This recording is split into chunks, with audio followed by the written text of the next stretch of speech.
From Rose Bowl Lanes in Windsor, Ontario, Canada, it's the finals of the $130,000 Molson Golden Bowling Challenge. Hello, everybody. I'm Denny Schreiner, along with Mike Durbin here at the Rose Bowl Lanes in Windsor, Ontario, Canada. The scores astronomical this week. The highest scoring tournament, Mike, since 1979. That's right, Denny. We had 7 300 games this week. It took a whopping 225 average just to make our top 24 and a 217 average just to cash. In fact, the scores were so high that during one 8-game session of the finals, Steve Wunderlich averaged 261 for that 8 games. So, man, if we get some scores like that tonight, look out. Well, the gentlemen on the telecast this evening all were dialing long distance all week long. Let's take a look at the 5 finalists for the championship round here this evening, starting with a very talented youngster, Jeff Miller. His second time in his top 24 and his first time on national television. Very controlled approach that throws that big hook. Out of the number 4 spot, Mark Williams looking to, well, I guess relive 1985. 1985, he won the Firestone Tournament of Champions. Last year, he won the Touring Players Championship. Been in a bit of a slump this year, Denny. He's hoping to break out of it here tonight. And the holder of 27 perfect games from St. Louis, Missouri, Steve Wunderlich. Steve has probably the most conventional game of any of the players on the tour, on the telecast tonight. Has a very square game, hits his target. I'm surprised he's never won before. At least he's never won a singles event. He's won a doubles event. Explosive and unpredictable. That's the way they tab the youngster Jimmy Keith. Only 20 years old, but he throws probably the most powerful strike ball on the PBA Tour today. And you got to keep your eye on his spare ball, too, because it goes down the lane like a rocket. And out of the number 1 position tonight, it's Harry Sullins, one of the finest bowlers in the Midwest. Won in Indianapolis last year. That's his only PBA title. He says he wants to win victory number 2 here tonight so he can be sure to be in that Firestone Tournament of Champions. Last week we saw Mark Ross shoot 299. Just yesterday morning, Steve Wunderlich had a 277 on the championship pair. What do you think about tonight? Well, I think the scores are going to be high tonight, Dan. There's just no question about it. They've been high all week long. Unless something unforeseen has happened, we're going to have big scores. 230s, 240s are going to be winning and maybe even losing the matches tonight. Well, the top seed has won 5 of the last 7 tournaments here at the Rose Bowl Lane, so we'll see what happens a little bit later on this evening. Opening match is coming up next in the Molson Golden Bowling Challenge from the Rose Bowl Lanes in Windsor, Ontario. Tonight's telecast is being brought to you by Budweiser Beechwood Age, for that distinctively clean, crisp taste that makes Budweiser the king of beers. For all that you do, this Bud's for you. And by True Value Hardware. More than just a name, it's their way of doing business. And coming up in the opening match, it's young Jeff Miller, and he'll face off against the former Firestone Tournament of Champions champion, Mark Williams. Like many before, you came here asking for just one thing. Sadowski. Shidwolski. A chance. Pronounced Shidwolski. You're gonna make it here, 'cause you make America work, and this Bud's for you. Here's to you, Beechwood Age, for that clean, crisp taste Hey, Sid. that says Budweiser. This Bud's for you. When it comes to do-it-yourself projects, rely on True Value Hardware Store's professional quality master mechanic tools and their customer guarantee. The 7 1/4-inch circular saw is just $39.99, and the 1/3 horsepower jigsaw is only $36.50. Get 3 standard socket sets, 45 pieces, for just $29.99, and the master mechanic 5-gallon wet dry vac for only $37.99, exclusively at participating True Value Hardware Stores and home centers. Like millions of Americans, would you like to own your own business? Sport It, a national dealership organization, will help you to become your own boss in the exciting sporting goods industry. You'll offer thousands of brand name sporting goods from Sport It's exclusive catalog program. And you'll work from your own home. Over 500 Sport It dealers nationwide. Call toll-free 1-800-328-3820 for your free Sport It brochure. Or write Sport It, Minneapolis, Minnesota 55433. Sport It. Columbia 300 knows that all bowlers are not created equal. That's why Columbia 300 has spent years in research just to have the right ball for you. If you need less weight, the light dot. Drier lanes, the white dot. The perfect all-around ball, the world-famous yellow dot. If you're ready for urethane, the Columbia 300 U dot. The wine U dot for normal conditions, and the new black U dot when you want more curve. Columbia 300 sold only in lanes and pro shops. Welcome back, everybody, to Rose Bowl Lanes in Windsor, Ontario, Canada. Opening match, Mark Williams and Jeff Miller. And the 23-year-old from Canal, Winchester, Ohio, will open up the championship round, game number 1 on the left-hand pair. Championship pair this week, lanes 39 and 40. And all the bowlers seem to say that they were just a little bit tighter today than they had been all week long, which means that they're going to hook a little bit less. We'll see how that affects the scores. Right through the heart of the pens. A little bit nervous, that first shot on national television. A tough spare, 3-6, 9-10. Denny, in this match right now, the edge has to be with Mark Williams. He's got the experience, and right now this kid's going to have a tough chore ahead of him just making this spare. 87 average. There you saw 205. But boy, look at this week. 223.64. Excellent match play record of 15-8-1. But he'll be tested early here in the opening frame. And a lot of ways to miss that spare, and that's one of them. Well, the worst thing you can possibly do to yourself is to put yourself in a position where you have to shoot a spare like that in your opening frame. Well, probably what he's thinking in his mind, he's trying to hit the mark in the last second. Don't give it too much room and yank it right up there. Well, Mark Williams takes very little time. And promptly steps up and throws it through the nose on lane 40. And it appears as if Williams might be pointing the ball a little more than he normally would, Mike. Well, he's using a very shiny ball, as we see his average for 1987, and then this week's average, a high game of 299 and a 228 average. He's using a shiny ball, and he says that what he's playing is the hold area. That, in other words, he's trying to throw the ball into the oil and not have it hook a lot, have it set going into the pocket. Said that's pretty much the way he played the lanes in the early rounds of the tournament, the morning rounds, and then at night he would go to a sanded ball and try and hook it a little bit more and just give the bowling fans an idea that the professionals are constantly changing equipment and angles and ball weights throughout the tournament. Hand releases, and Mark has a variety of different hand releases. He just doesn't throw just the big hook. He's able to straighten it out, do a lot of different things. Best finish was 19th here back in 1984. Well, gets a little help, a light hit. And would you say of the 5 finalists in the championship round this evening that Williams might have the best speed control, Mike? He has very nice speed control. Also, Harry Sullins has nice speed. That's true. Also, this young man, one of the things that he has going for him is that he throws the ball nice and slow, and he has good carry. He's kind of like Tommy Baker with that soft speed. When it hits the pocket, it strikes a lot of times. Just like that. Well, it's funny because as I watched Jeff this week, haven't seen a whole lot of him this year, although he's really come on the last 2 or 3 weeks.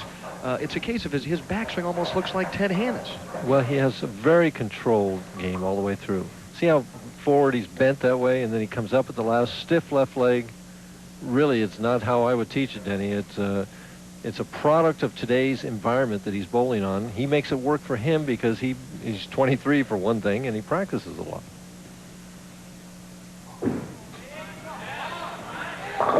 And for the double, how about a little help on that 9-pin? Well, the 4 had a thought, but couldn't nudge the 9. And there you see Jeff's parents waiting anxiously at this point. They were hoping for a double, I think, right there. Yes, they were. As I look at all these parents and I see that they're right around my age. You know, it's funny when you mention the contemporary player, neither Mark Williams or Jeff Miller really has an arm swing, do they? I mean, they basically just, they don't really swing the ball. They almost carry it. Especially Jeff Williams does. All right, so a spare conversion. Boy, an excellent crowd on hand, and the bowling fans in Windsor, Ontario, have turned out in full force this week, and they've really enjoyed this tournament in the past as well. They've always enjoyed it in Canada.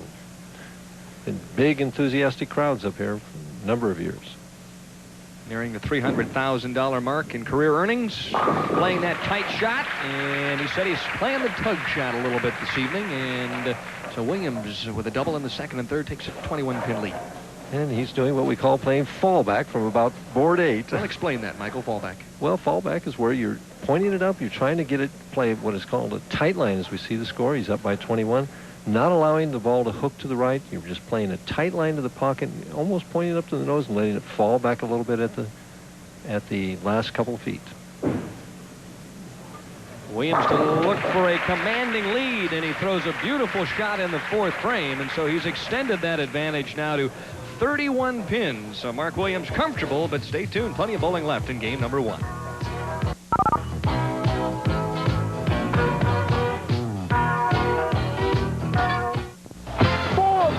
Coming this fall to ESPN. The best of the NFL. From preseason contests to 8 Sunday night clashes and the season finale Pro Bowl, you'll see it all live on ESPN. From start to finish this year, pro football duels here on the exclusive cable home of the NFL, ESPN. Every summer, thousands of energetic, talented teams become basket cases. They're thrown together and labeled unemployed. In fact, the teen unemployment rate in Milwaukee is among the nation's highest. That's too high. So this summer, Teen Hire is hand-picking the cream of the crop and offering them to area businesses. With the help of tax credits, you can hire the apple of your eye for under $1 an hour. I'm George Thompson, asking you to call Teen Hire now. Give your business a tax break and give a kid a chance.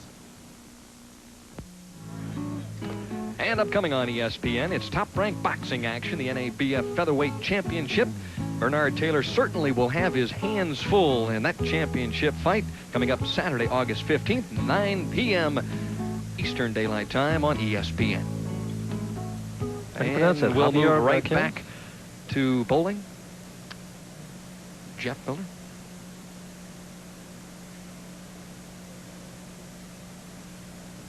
Miller needing a strike here in the 4th to get something started. Just not lined up. He's trying to play a little bit of a soft hook, have it finish into the 1-3 pocket, and he's been a little on the heavy side all the way. He needs to move another board to the left and get himself lined up better. Switch his balls here to a harder, shinier one to shoot the spare. Common practice among the young players on the PBA Tour. A lot of them learn to throw that ball straight at the spare, too, as he's doing. Well, even though Jeff is making his first appearance ever on national television, he certainly has bowled in some outstanding competition. Attended Purdue University, where he majored in mechanical engineering, graduated in December of 1986, and of course he bowled in some of the national tournaments collegiately, and just this past March bowled a 300 on a local television show down in Columbus. So he does have some experience, but not under the national highlights. He's gaining a little experience on the job here this evening. Give it a little more room, and it doesn't come back. Leaves the 2-8-10, and it's just jail time for Jeff Miller. When he hits his target, it runs a little bit high, and he gives it room, it won't make it.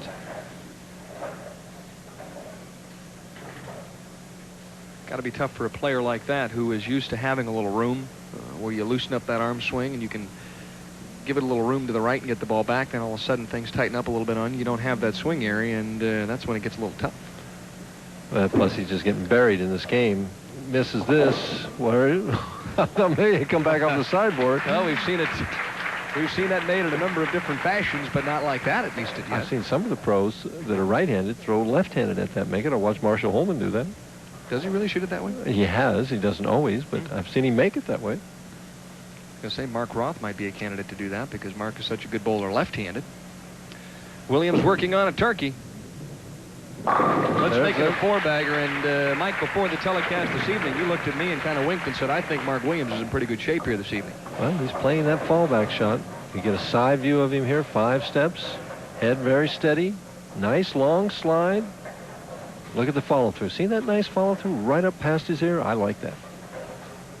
Leads by 57, and although Jeff Miller is not out of the wood at this point, he's closing fast. He better get an axe and start chopping up some, huh? Get out the buzzsaw. Well, a little half-10 that time for Mark Williams. Nice round of applause for the 4-bagger. Williams this week, oddly enough, with a 12-12 match play record. And he's had a very good record on television over the years, Denny. He's won several times from the 3rd position. I know he won at the Firestone Tournament Champions there, and he won his first tournament from the 3rd position. He could also win from the #1 position as he did at the Touring Players Championship. But he likes to get that couple games under his belt and get going. Boy, he's hard to beat. More specifically, he is 15-5 on national television with an average of .213. That's terrific. Jeff Miller trying to just get lined up and get himself a couple of strikes here. See that very controlled approach with quick steps in the middle there. And there he is, solid in the pocket on lane 40. Gives himself a little clap. You know, in watching him play this week in match play, he is a very, as you mentioned, controlled, very cool customer. Doesn't get emotionally involved. Pretty much just basically goes out there and does his job. That's unusual in a 23-year-old young man also. Right now, Danny, he'd just like to say, I got a double, you know, on national television here. Well, Jeff started off the week in 40th place after the first 6 games, so he continued to climb the ladder all week long, culminating in a 5th place finish last night. Come on, ball. How about a double? There we go. Get that 10-pin out of there, and he will breathe a little easier. There's Mom and Dad. Obviously, they are delighted with the doubles, so he trails by 46, but what the heck? Anything could still happen.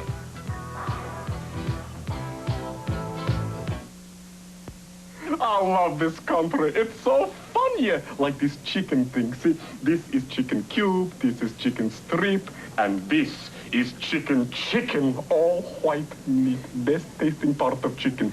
Tenderloin, most juiciest part. Comes with fries and coleslaw. And where's only place you get chicken this good?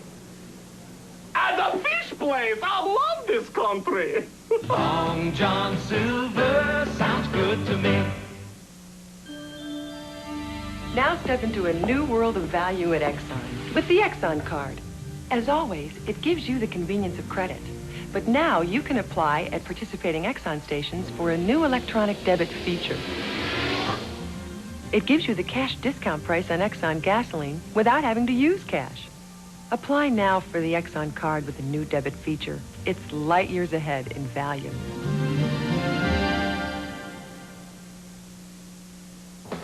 From tee to green, television's best golf coverage is on ESPN. The greatest tournaments, including Grand Slam events, the U.S. Open, British Open, and the PGA Championship. Outstanding PGA Tour, LPGA, and Senior PGA Tour golfers, featuring Jack Nicklaus, Pat Bradley, and Arnold Palmer. ESPN's live coverage from the world's most spectacular courses brings you closer than ever to the players and the action. The very best is par for the course on ESPN. Last year, Mark Williams won better than $52,000 thus far. Mike Durbin, he has won just a fraction better than $20,000, so it's been a down year for Mark Williams. And in 1985, he won over $100,000. So this year, he only has 9 cashes in 25 tournaments. So, as I said, he's been in a bit of a slump. Maybe he's found what it takes. Obviously, you see, even players that have been in slumps can throw strikes out here. The talent is so deep on the PBA Tour. Possible 269 for Mark Williams. You know, the one thing that I wanted to mention about Mark in all of his telecasts is he is Mr. Cool. He just never gets rattled. We see him up 46 pins here trying to increase it to 56. The pressure just never seems to bother this man.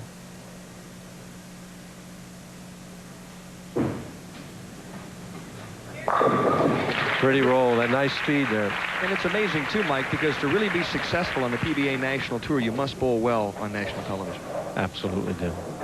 Mark has mastered that ability. Jeff Miller trying to go back to work. Doubled in the 6th and the 7th. He trails by too many at this point, though, 56.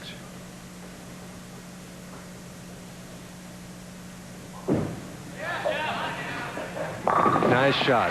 Nice shot. It'll make it feel a little better. You know, one of the things I noticed in watching Jeff in match play this week as well, Mike, was maybe, I think the key out here is how fast the professionals adjust. A couple of games I watched him. He left a couple of half tens and missed the pocket on one pair. Next shot he would come back and really throw the ball just perfect in the pocket. So he's able to make those adjustments, and that's what you have to do. That's unusual for a young man like that, too, to be able to learn to make those adjustments that quickly. Sometimes these youngsters will shoot 280 and then 150. Trying for 4. Gets a wiggle. Leaves the 2-pin. Yeah, nearly called that one all the way back.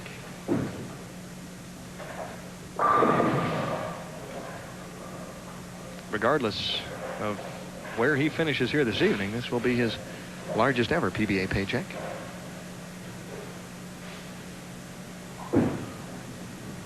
Earlier this summer, he finished 7th in the Miller Lite Challenge down in Tucson, Arizona. Cashed for $3,600. A round of applause from his parents. But right this evening, a much bigger check. $4,500 for 5th place, at least. Well, hey, he's getting in there. Those are nice-sized checks. $3,600, $4,500. Sound good to me. Boy, look at the concentration on Mark Williams' face. He means business here this evening. A little tight, leaves the 4-pin. He's just keeping himself ready for the next match because he's going to bowl Tuffy and Steve Wunderlich in that next match. I don't think there's any question about that. Boy, what a brilliant performance yesterday morning for Steve Wunderlich, averaging .261 for 8 games of match play. Yeah, it was amazing. Had a pair of .277 games. Back to back. Oh, he just flat throttled him here. In fact, he had, in a 4-game stretch there, he had .277, .277, .248, and .279. So Steve knows how to strike. Didn't shoot many spares. Well, possible .248 for Mark Williams. That's obviously more than enough. He is the winner of match number 1. And will face Steve Wunderlich. Never ceases to amaze me how the professionals adjust and come up with something that will strike, no matter what they put out there. And the adjustment that he's made here is just, you know, would have been the opposite of what I would have thought to do. He's using the shiny ball going straight in the morning when there's a lot of oil on the lane. And then when he did bowl in the evening rounds, when they hook more, he used a sanded ball to send it around and hook it more. I used to adjust. Maybe that's why I'm up here and he's down there. Huh? That's a possibility. Just finishing out the game. Mark Williams, winner of 4 career PBA titles, 5 career 300 games. His last 300 just a couple of weeks ago. Well, actually last week in the Greater Buffalo Open. He's getting himself ready, getting himself back on track. He says, why is this tour ending? I want it to go on. That's right. This is the final stop for the touring professionals. Of course, the PBA Seniors Championship next week in Canton, Ohio. All the action begins at 9 o'clock. On ESPN next Wednesday night. 2:38 for Mark Williams.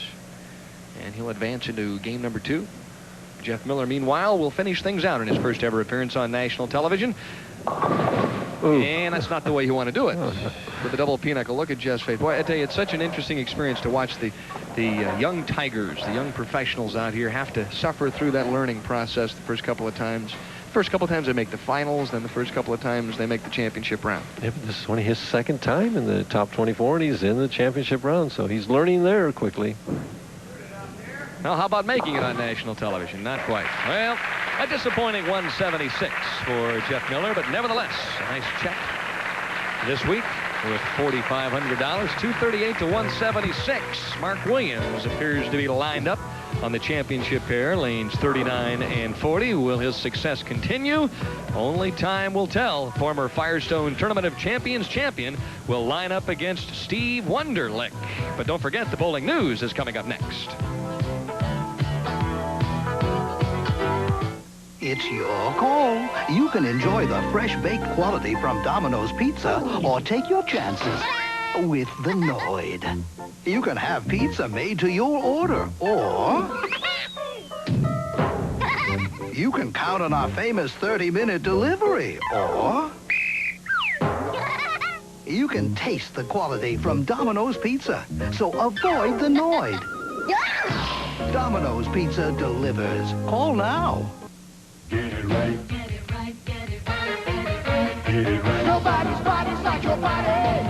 Foot Locker, got the shoes for your body. Get it right. Come see the latest and the greatest. Foot Locker, #1 for your body. In the gym or on the corner on the street. The Foot Locker pros got it right for your feet. Serious. Get it right for your body. Come to the stripes. Foot Locker, come to the stripes.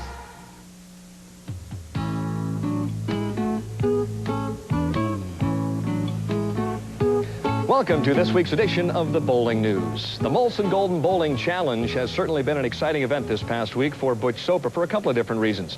First of all, Butch finished up in 42nd place. Second of all, he staged the social event of the year on the PBA Tour. The 2-time PBA champion utilized the approaches here at the Rose Bowl to wed the lovely Dawn Cassidy. Being the free spirit from Southern California that he is, Butch has also agreed to take Dawn's maiden name. And henceforth, he'll be known to bowling fans all over the country as the new Butch Cassidy. Whatever happened to Paul Newman and Robert Redford? And it's time now to turn our attention to the final results from the Lee Evans Tournament of the Americas Championships. 25 countries competed down in Miami this past week. The United States, with a stellar performance, they end up winning 5 gold medals. Leading the way for the U.S. contingent was Dan Nadeau, who collected 3 golds, while Sandra Jo Shiri captured the women's coveted all-events championship. Also turning in an outstanding performance was the veteran Alfonso Rodriguez of Mexico in the men's all-events championship. Next week in the greater Detroit area, 70 of the best amateur bowlers in the United States will be vying for spots on the newest Team USA. Competition will be conducted at both the Taylor Lanes, and that's the site of the PBA's Touring Players Championship, and also at Thunderbowl Lanes, the site of many outstanding bowling events through the years. From these eliminations will come the bowlers who will represent the United States in the Summer Olympics in Seoul, South Korea in 1988. Time now to get updated on the latest in PBA regional play from throughout the country. It was a banner week, I should say, in Memphis, Tennessee, where both the southern and midwestern regions combined for an exciting event. Dan Fowler of Kansas City, Missouri, took the top prize down in Billy Hardwick's neck of the woods, while a familiar name to bowling fans all over the country, Del Ballard Jr., the winner of this year's Seagram's Cooler U.S. Open, ended up on top of the leaderboard down in the great Southwest.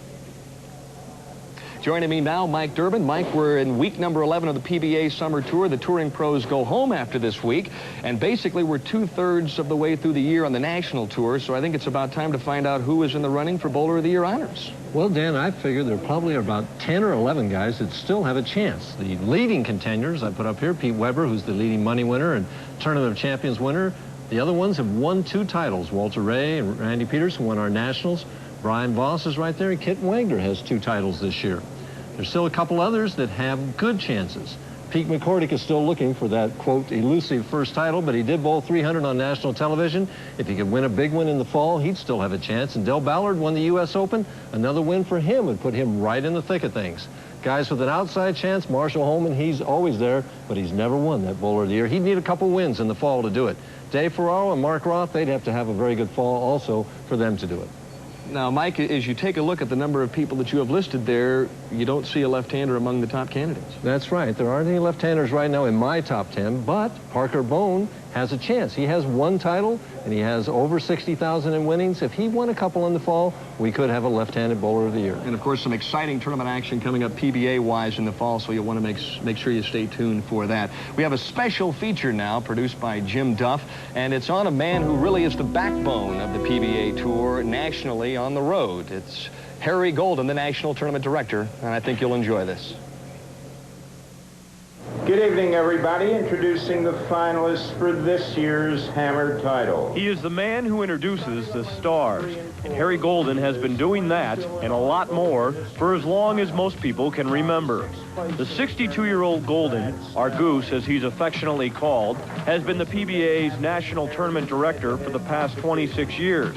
His job entails everything from handling tournament introductions to sitting in a back room of a different bowling alley in a new city almost 40 weeks out of the year, coordinating hundreds of details at each and every tournament stop. In other words, while the pros are out front rolling for fame and fortune, this man is in the back, making sure everything gels.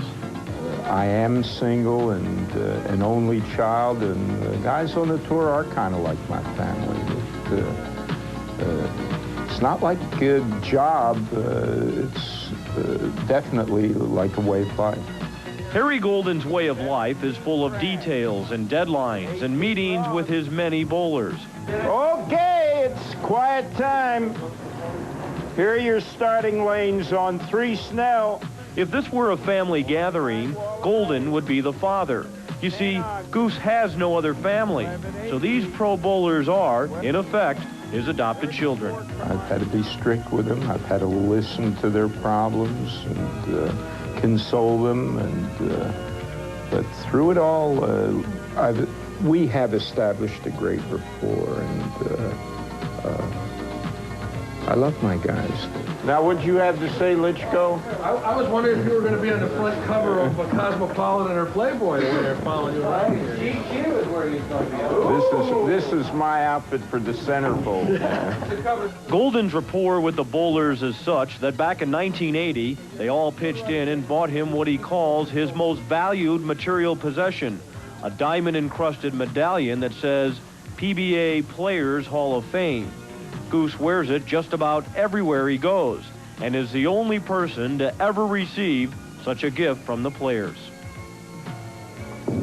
Trying for an early double. And has it. Woo! That one held, didn't it? Back when Harry Golden first started running the show, there were just 11 professional bowling tournaments. Nowadays, there are about 35. And as the sport has grown in popularity, so has its national tournament director. His job, running tournaments, has taken him all over the United States and the world.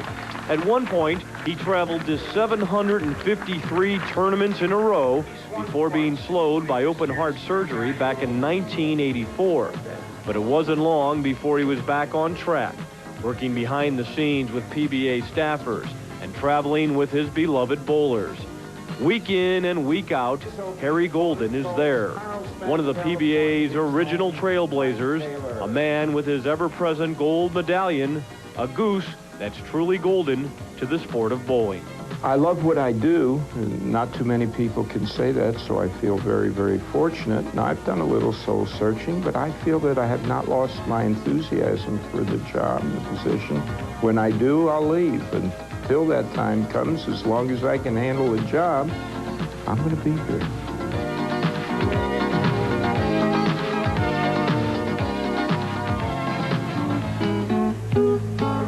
And coming up next, here from the Rose Bowl, Mark Williams and Steve Wunderlich, a couple of very talented PBA professionals. Stay tuned for game number 2.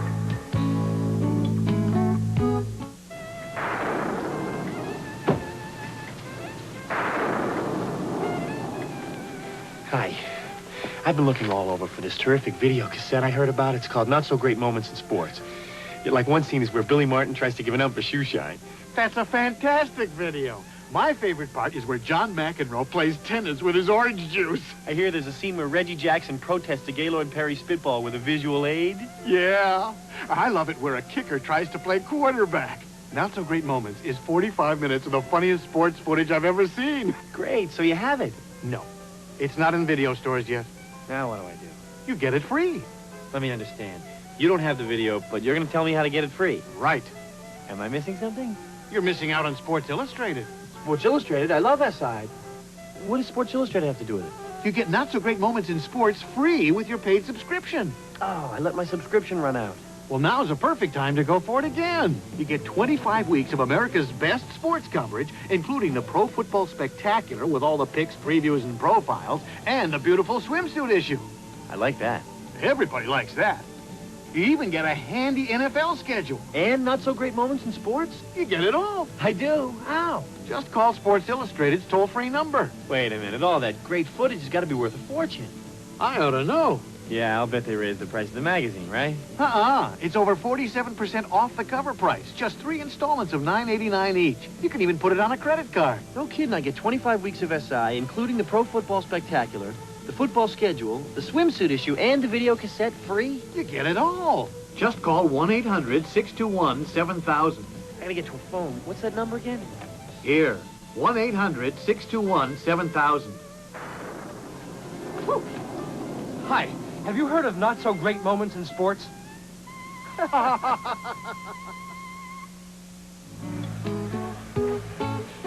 And it won't be long until the National Football League starts playing on ESPN. The Bears and the Dolphins. Oh, my goodness. Chicago and Miami at Joe Robbie Stadium. Probably the first game that they have hosted there. Sunday, August 16th, 8 p.m. Eastern Daylight Time.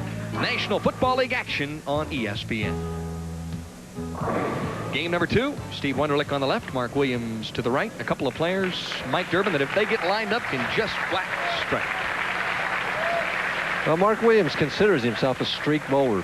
He won in Windsor Lux a couple years ago in '85 from the 3rd position. He won the Firestone from the 3rd position. And when he starts winning like that, he says, hey, I'm just going to go right up the ladder. Ooh, do you see him knock out that 10-pin? Starting where he left off, had 7 strikes in game number 1 and to 238. Good enough to defeat Jeff Miller. Steve Wunderlich. Wunderlich's strategy here has to be simple. He's chosen to finish on the left lane, so what he wants to do right away is get out with a double quickly and put some heat on Mark Williams right away. Take a look at those numbers. 277 game and a 236 game on 39 and 40. Will the magic continue? Oh, boy, how many times did I see that shot yesterday morning here? Unbelievable. There we see his year's average, not quite as high as that 250 average. Still respectable average, 209, 227 this week. So everybody's average went up a little bit this week. What's incredible to me is this young man has 27 career 300 games. I saw that stat on the bio today. And that's more than the city of Windsor, I think. Total. It's possible. I don't know. Many Christmas, 27. I guess this guy knows what it's like to strike in the 10th, 11th, and 12th. Trying to open up with a double. And he does. And there's his lovely wife, Cindy, who this past week did not travel with Steve. She's traveled all summer with him. She went home this week. And what happens? He makes the telecast, and she's got to come right back out. Bad news, you know, sometimes when those wives and husbands get separated, the husband bowls well. You're right. That could present a problem. But as long as those big paychecks keep coming in, it won't. Well, will Mark Williams match the double? Of course he will. And I think we're going to see a bit of a strike fest in game number 2. Did you see his confidence there right away? He just knew as soon as he let that one go that it was dead flush. Comes over to the left lane. He's really into the match. He just took one quick look at the pins and said, I want to re-rack. Gets it immediately. Again, the re-rack rules. He gets his first 3, and then after that, he don't get any. Mark Williams was never lower than 5th at any time this week, and he was the most consistent player of the television finalists. And that's what he says his goal is, to be consistent on the tour. Is he 3 for 3? Ooh, boy, that 10-pin wiggled just a little bit. Not enough help from the 6-pin. Well, we saw Mark Roth love tap it a couple times and then not get that identical hit on the 12th one for 299. The bowler hopes that he's going to get a break because he can feel it as it comes off his hand that he didn't quite get the lift with the fingers that he wants, and he's hoping for help.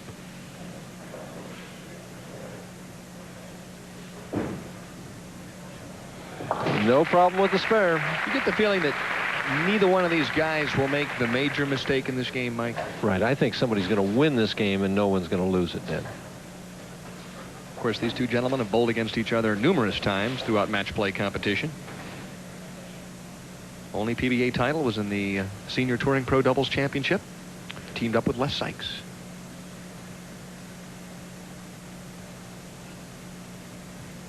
For 3.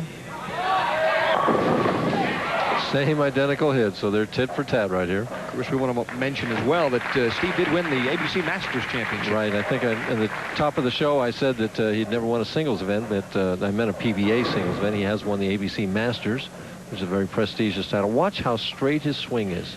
Comes right back here. Look at the parallel left arm out there. That's as square as you can get it right there, Den. Head steady. Now watch the follow through. Right straight up.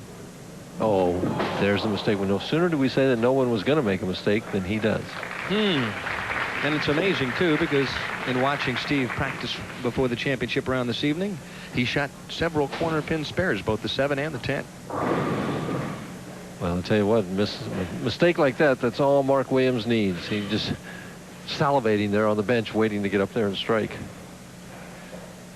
Wunderlich will have to bounce back here.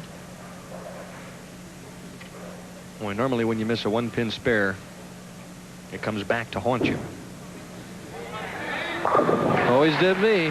Well, great shot, though. Bounce back through the good shot on lane 39. Cindy applauds, but I have a feeling Steve Wunderlich's going to need a few more strikes if he hopes to beat Mark Williams. Williams leads by 12 in game number 2.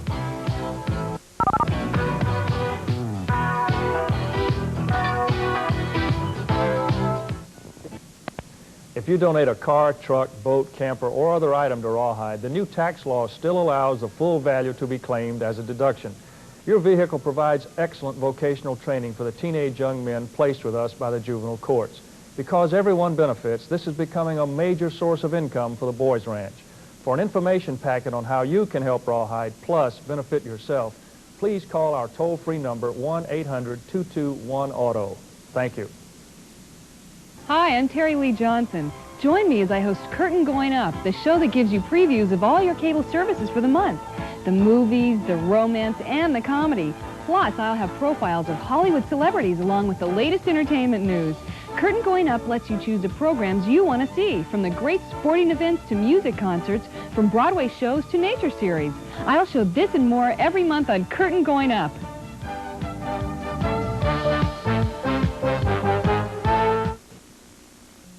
It's a special event on the PGA Tour, the International, where the most successful new faces and the hardened veterans battle to get the highest score. The International, live Wednesday and Thursday on ESPN. And we'll wrap up the PBA Summer Tour on ESPN next week from the Hall of Fame City, Canton, Ohio. The Ebonite PBA Senior Championship, Wednesday, August 19th, 9 p.m. Eastern Daylight Time. Janet Bueller, the wonderful hostess of that tournament for many years, feeling a bit under the weather at this point. Not sure if she's going to get a chance to stop by and watch the tournament proper, but I'm sure she'll be watching on ESPN next Wednesday night. And all the bowlers from the PBA Tour want to say hello to Janet and get well fast, sweetheart. That's exactly right. No fooling around there now, Janet. 12-pin lead for Mark Williams. And we are early on in match number 2. Williams defeated Jeff Miller 238-176 in the opening game. And he's trying to continue to climb the ladder. Next in line would be Jimmy Keith. Well, he's got lane 40 just wired. Any trouble he's had has been a little bit on 39, where the ball hasn't quite finished, or it faded a little bit too much. Looks like my ball going down there. All I can think about when you talk about that fallback shot is Roy Buckley and some of those elder statesmen. Billy Hardwick. Yeah, I guess you could consider Hardwick an elder statesman, couldn't you?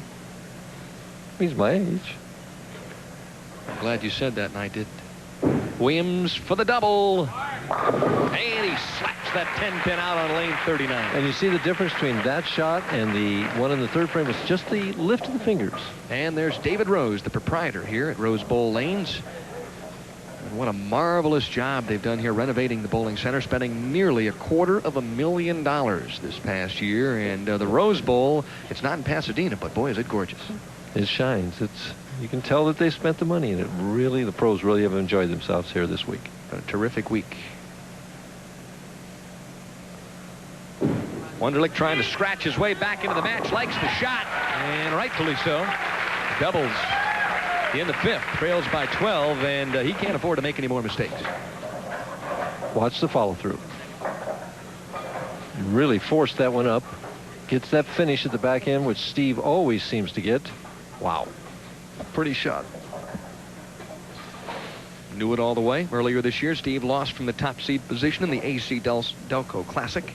Lost to George Branham III, 225-182. And there's nothing worse than leading a PBA national event and getting beat in the championship round from the top seed spot. Especially as the ball that he'd used all week long disappeared, wasn't there for him to use. He had to use a different ball. And, of course, George Branham bowled a big game. Another re-rack on the left-hand lane. He took 2 of them. That's how important that Steve thinks this shot is right now. He knows that Mark Williams is a streak player and that when he gets going, he can strike forever. So he has to try and cut that deficit to 2 pins right now. It's the psychology of match play again, Dan. In match play round number 5, Steve shot back-to-back 800 series. And boy, he would love to have one of those strikes right here in the 6th.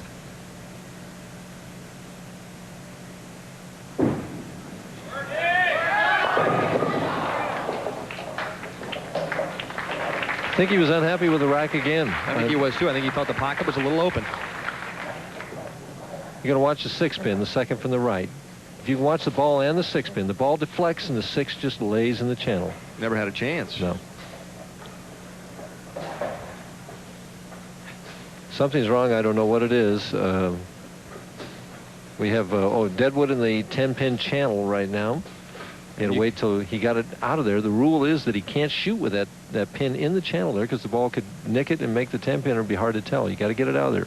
Well, he's already missed one 10-pin here this evening. Doesn't want any other distractions, and he missed it again. He's 0 for 2 on the 10-pin, scratches his head. Cindy looks down in disbelief, and Mark Williams has the door swung wide open. He leads by 25. It's not a door. That was a gate. I mean, you just can't make mistakes like that. One is somewhat understandable, but to miss it twice in the same way, in the channel both times. Has to be wondering, what do I have to do? Williams looking to jump on top, throws probably his worst shot of the championship round thus far, and so Steve Wunderlich has still a breath of life. Well, that's unusual to miss a spare like that, and the opponent didn't just cram it down your throat. Right now, he's got a tough spare in the 3-6-10. He's looking off to the right. Something's bothering him. Oh, there's a young man out there in a bright colored shirt that they could see. Well, that peripheral vision, most people don't realize during the championship round that there are a number of different technicians and still camera photographers and all sorts of folks out there wanting to get good shots of the championship round. Unfortunately, the bowlers have to look at that on the way to the line, and sometimes it can be a little distracting. Well, if somebody's set in a certain place, you don't notice it after a while, and especially, Mark, it's when they move or somebody's new there that hasn't been there that catches your eye. Then you get used to the way the set is here, and you can adjust to that. Well, there's still only 22 pins with 3-4 frames to go, so Wunderlich still has a chance. And we just lost some lights at the back end. Came back on again. A flicker of hope, as they say. That's the beauty of live television, though, Mike. You never really know what's going to happen. No. I was back with Harry Golden today, as he has all these different speeches. He gave a speech to the mechanics back there, and he was outlining what would happen in case we had a malfunction of one of the machines. Keep your fingers crossed. We don't need anything like that here this evening. Cross alley spare right on the button for Mark Williams. Williams leads by 21 pins. Wunderlich still has plenty of room, but he's going to have to jump on his horse right now.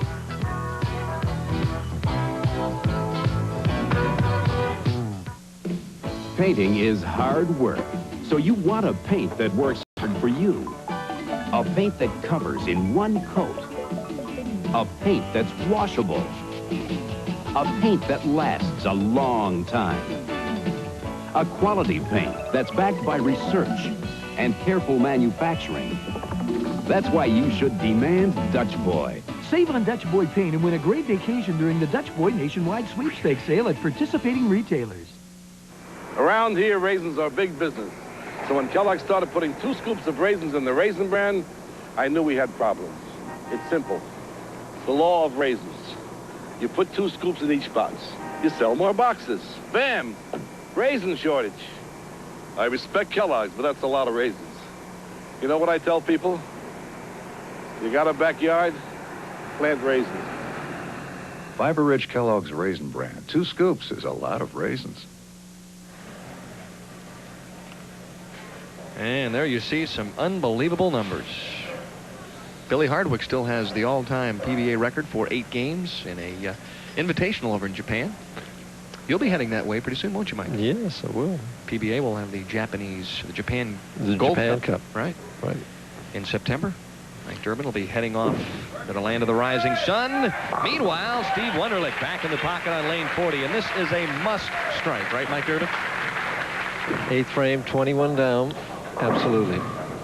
No spares in this. He's got 5 strikes and 2 blows. If he'd made both 10 pins, he'd be up by 3 pins right now. As it is, he's down by 21, but he's still in the match. You love those X's, but the dashes, you can have those, right?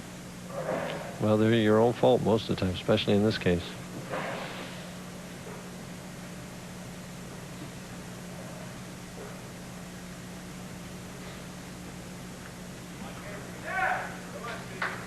Well, a little bit of a false start there, and Steve Wunderlich going to try it one more time.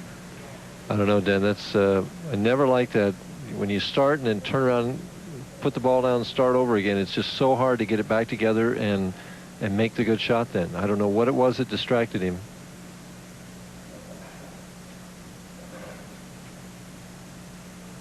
I think one of the television lights blinking on and off inadvertently. Wunderlich tries to make the big shot. How about some help, and the 4-9 stands, and that's obviously not what Steve Wunderlich was hoping for. Well, he's staring at another open, his third in 8 frames. Mark Roth made the 4-9 last week. He better make it now or he's got no chance.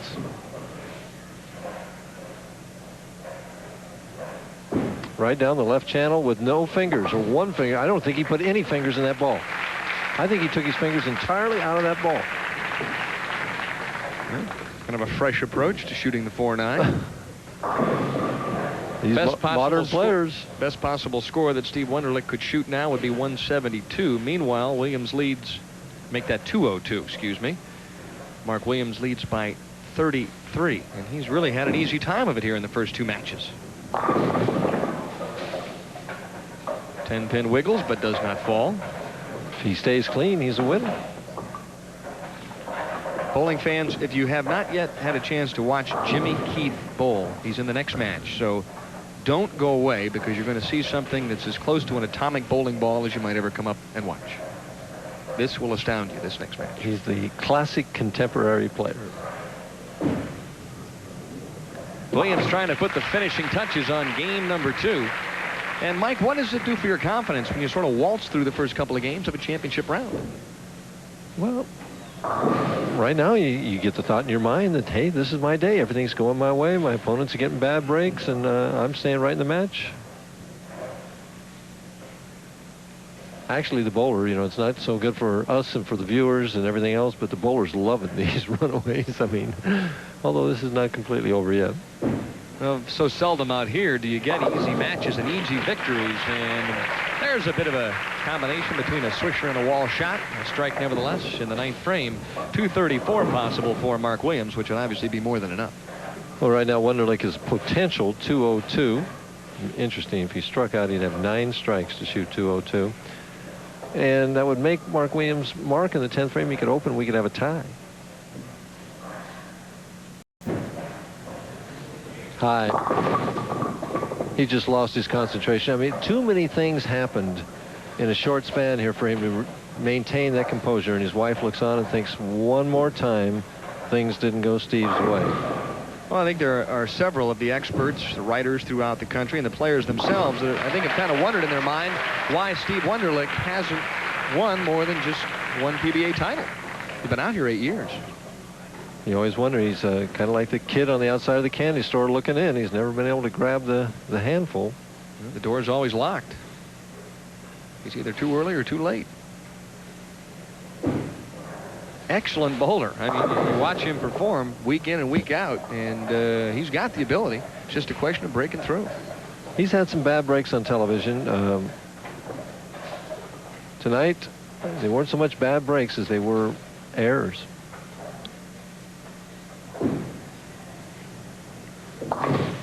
So just trying to finish things out with a strike, it would be 181. And there you see Dave Rose's lovely daughter, Wendy, who does such an outstanding job throughout tournament week.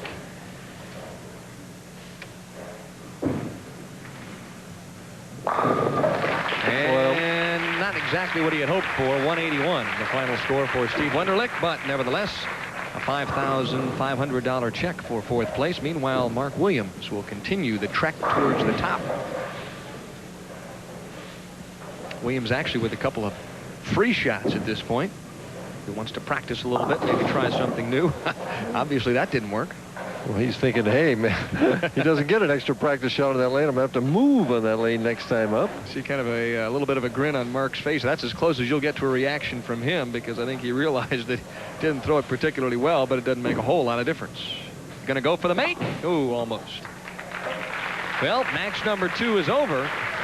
Not the most high-scoring match we have seen this summer, but nevertheless a victory as Mark Williams and Steve Wunderlich chat about game number 2. There you see it graphically, 200 to 181. Nevertheless, Williams pleased because he'll move on to the next game against an outstanding talent from down Florida way, Jimmy Keith. Coming up next, Mike Durbin and the Bowling Tips.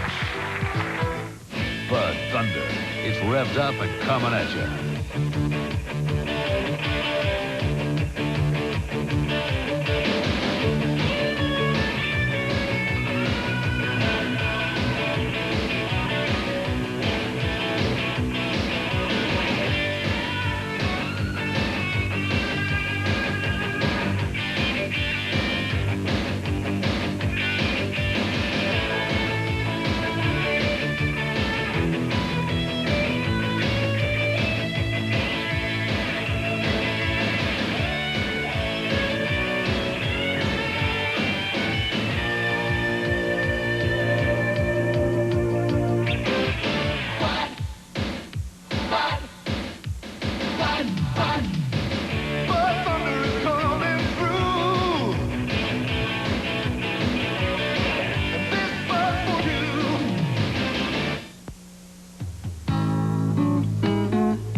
past, we've talked a lot about hand releases, we've talked about wrist positions, but we've never talked about the different types of roll that a bowling ball has.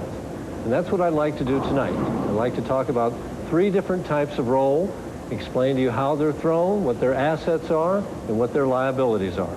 The 3 different types of roll that we're going to talk about are, first of all, the full roller. This is where the ball track, and by the way, this white tape represents the track of a bowling ball. Tracks between the thumb and fingers. That's the full roller.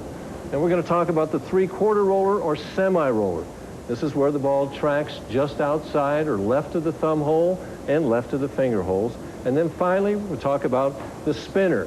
The spinner is, again, tracks left of the thumb hole, but it's much lower. The track is much further down on the ball, as you can see. First, let's talk about the full roller. Well, how do we throw the full roller? Well, I don't know about you, but did you people ever shoot marbles when you were a kid? When you shoot marbles, your thumb goes like this. It rotates clockwise from 10 up to 12. It looks like this. If I have my thumb at about 10 o'clock, I rotate it up toward 12, and the fingers lift at about a 5 o'clock position like this. And that causes the ball to track between the thumb and fingers. People who throw a full roller are generally very accurate, and they're generally very consistent. However, the liabilities of a full roller are that it doesn't want to hit the pins real hard. You need dry lanes generally to have a full roller to be effective. And I know I threw one for 14 years and won 3 PBA titles with one, and then switched to our next one, which is the 3/4 roller or the semi-roller. Now you throw this the exact opposite way. In other words, your hand is right behind the ball and your fingers rotate around towards 6 o'clock and your thumb goes counterclockwise. It looks like this. Here my hand is behind the ball. I turn and the fingers come up this way. And you can see why it's so hard to change from one to the other, because it's the exact opposite motion. The assets of the 3/4 roller, though, are that it generally hooks much harder at the back end than a full roller. It hits the pins, it's alive, and generally the scores are higher. That's why I switched to it a long time ago. And the final one we want to talk about is the spinner. I never have thrown a spinner, but there have been some very good bowlers that have. The bowler of the first half century, Hank Marino, used to throw a spinner. The way you throw a spinner is that you get your track and your wrist tilted down so that you're almost on top of the ball, going a little bit over the top of the ball. This causes it to track down here. Spinners, again, are very good when the lanes are dry, when you want the ball to go a long way before it hooks. However, they generally have a little bit trouble when the lanes are wetter. But the important thing to remember is that no matter whether you throw a full roller, 3/4 roller, or a spinner, is to be consistent with that delivery. And if you're consistent, your averages are going to go up. See you again next week.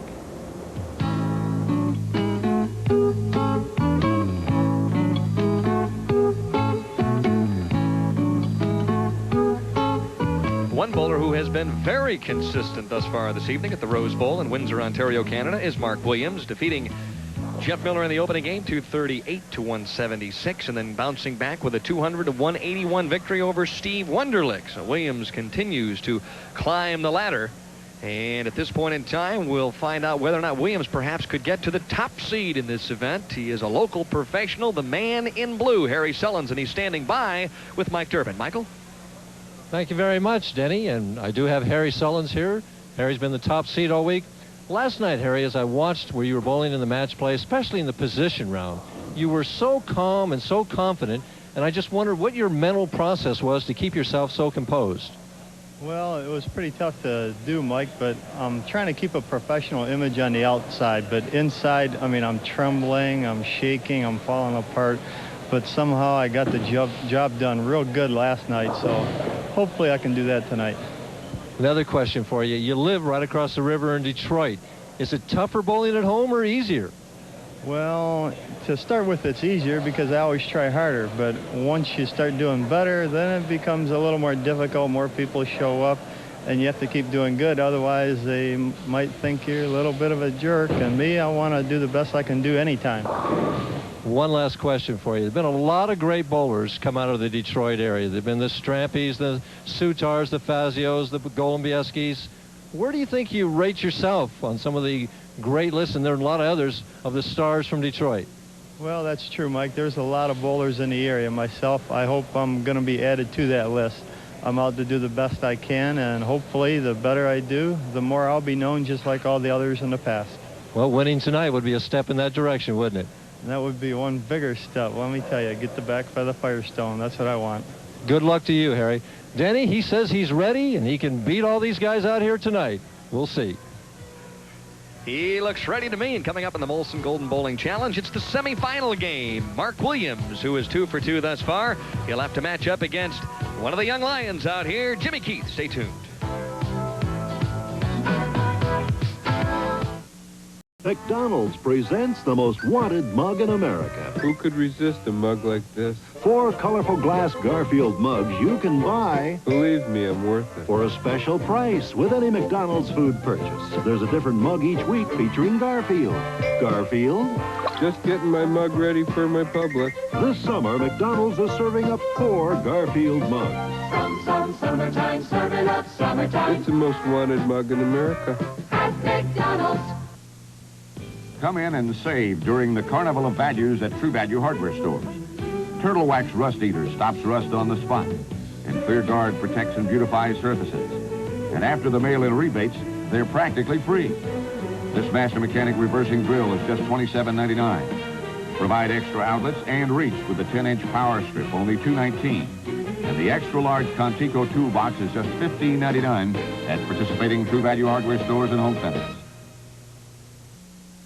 When that first warning itch of athlete's foot strikes, you want to stop that itch in seconds. Not even the leading remedy says it can do that. But Absorbine Junior can. Absorbine Junior also kills athlete's foot fungus on contact. So when that first warning itch of athlete's foot strikes, why wait 24 hours for relief when Absorbine Junior can stop that itch in seconds? Absorbine Junior can do that. It really can. When it comes to buying a home, most people go about things in a very strange way. In fact, they fall in love with a house before they know how much house they can afford. Maybe the last thing on your mind should be the first place you start. Talk to a member of the First Nationwide Network about home loans today. You'll get a handle on all your housing costs and a start in the right direction. Time to gas up on ESPN for NASCAR racing, the Winston Cup Champion Spark Plug Race, Brooklyn, Michigan, Sunday noon. And of course, it's live on ESPN and very exciting NASCAR action. And let's move back to this semifinal match between Jimmy Keith and Mark Williams. And get ready, America, for this opening shot.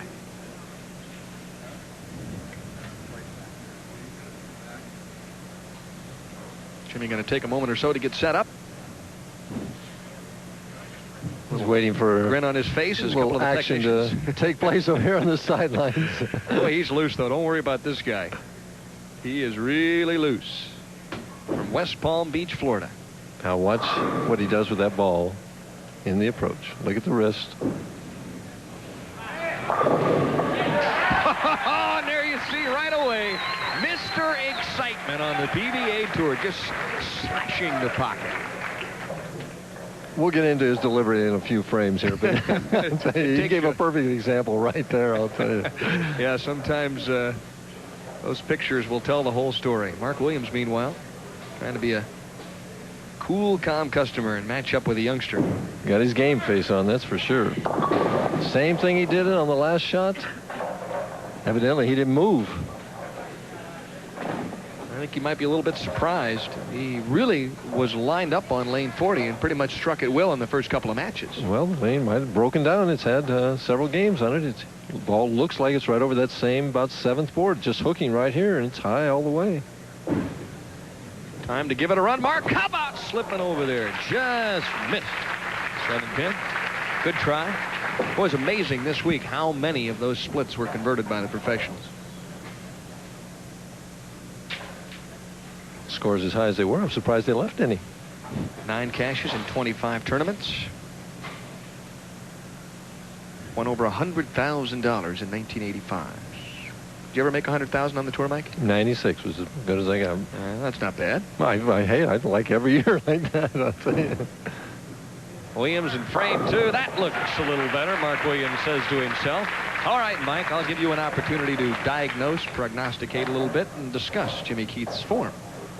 Well, he's, as we said, he's the modern contemporary player. I guess that's a little redundant there, but as a youngster, and he's only 20 now, he took an 8-pound ball and started palming it and found that it hit better than his 16-pound ball, and so he's just developed into this style where he's double jointed in his wrist and hand, and he curls that ball back on his wrist and promptly throws a Brooklyn. Yeah, but it still is X on the spot. Well, he's not going to be the most accurate player you'll find. Well, see him roll it back on the wrist now. Right there. Entirely like a palm ball, but his thumb is in it all the way, and he lets it go. I don't know if that arm ever gets straight, even at the bottom of the swing. Man, look at this thing take off. Look at it turn over. Zzz, look at the revolutions on that bowling ball. Wow. What's he have, 20, 21 revolutions? I couldn't count him. It goes too fast for me. Ouch, say those pins. You can see those pins. They start dancing backwards when they see that ball coming. Well, it reminds me of that cartoon you see where the guy's throwing the ball at the one end of the lane, the pins are down there afraid, you know. Hey, I know one thing. If I was standing back there, I'd get the heck out of the way. Mark Williams with a re-rack on lane 40. That's got to be... Do you watch a guy like Jimmy Keith bowl in match play, Mike, or do you just kind of put your head down, don't even want to look at it? I wouldn't want to look at it. Believe me, I would not want to watch him bowl if I were bowling against him. Williams better strike right now, or he's going to be in serious trouble. Made that adjustment. I think he just moved the board left with his feet and his target, and that's all it took.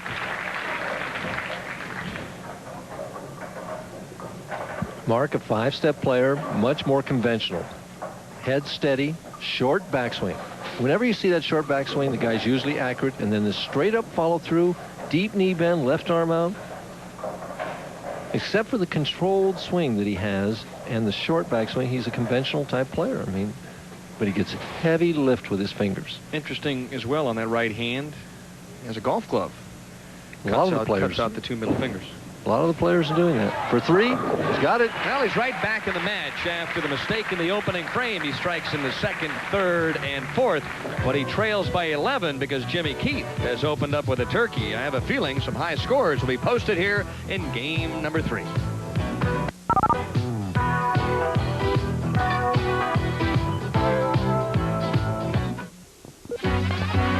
all starts here. It all starts at Fred Jones Pontiac GMC Trucks. The savings explosion is on now. With 1.9 financing or up to $700 cash back on new Pontiacs. It all starts here at Fred Jones, the Pontiac and GMC Truck Capital on Capital. It all starts at Fred Jones Pontiac GMC Trucks, the Pontiac and GMC Truck Capital on Capital, 130th and Capitol Drive. If you donate a car, truck, boat, camper, or other item to Rawhide, the new tax law still allows the full value to be claimed as a deduction. Your vehicle provides excellent vocational training for the teenage young men placed with us by the juvenile courts. Because everyone benefits, this is becoming a major source of income for the Boys Ranch. For an information packet on how you can help Rawhide, plus benefit yourself, please call our toll-free number 1-800-221-AUTO. Thank you. In September, an ESPN Total Sports Labor Day weekend. It's ESPN's college football season opener on Wednesday. It's the NFL Thursday night. It's Top Rank Boxing's main event. It's the beginning of weekly Saturday college football. It's auto racing at its best from around the world Sunday. And it's the world's richest quarter horse race Monday. A preview of the outstanding live events in the months to come in one spectacular Total Sports Labor Day weekend on ESPN. And the past winners here at the Rose Bowl, defending champion Don Janelle had a solid week this week, finished 9th, but just couldn't quite get to the show. 1985, Billy Young got his first victory here. In 1984, Pete Weber started to become a star. And in 1983, Dennis Jakes beat Sam Zurich 157 to 156. Doesn't make any difference, though. And look at that trophy. No, that is not a 50-story building. That is actually the trophy. I'll say that looks like the World Trade Center, doesn't it? Boy, gorgeous trophy. Jimmy Keith would like to take it home to West Palm Beach. 4 in a row. Oh, look what happened to that silly little 4-pin. It got clipped from behind. It's amazing that he can throw it so hard and hook it so much with so little effort. You know, one of the greatest bowlers of all time, Nelson Burton Jr., certainly knows bowling talent, and he selected young Jimmy Keith to bowl with himself in the PBA Showboat Doubles Classic earlier this year. And he said he's subject to shoot 260 anytime. You never know. Bo said, I don't really care to line up against him. Just let him go, unleash him, and we'll see what happens.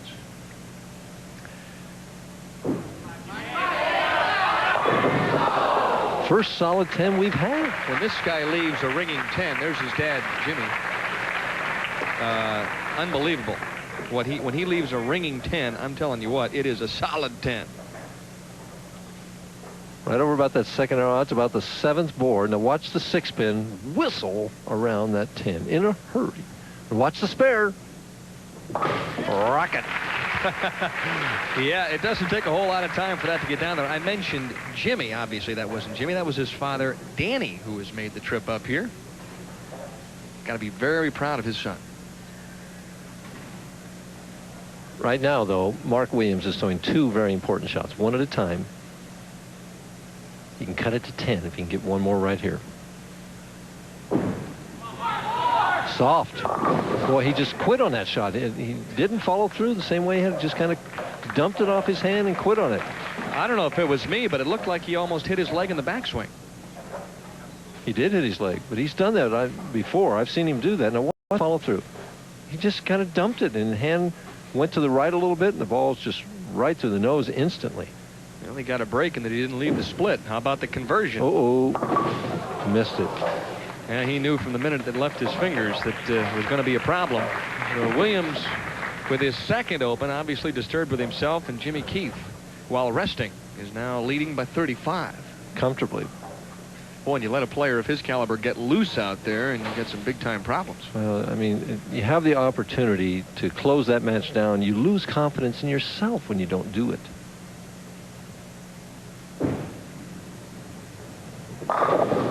He went through that ball much firmer. Probably realizes that himself, too. But you have to make do with what you've got. He'll just have to do what he can from the 7th frame on out. He looked up at the score, and he just kind of shook his head and looked down. You know what's great about Jimmy Keith? His bowling goal is to hit the $1 million mark. Boy, I like a kid that thinks big.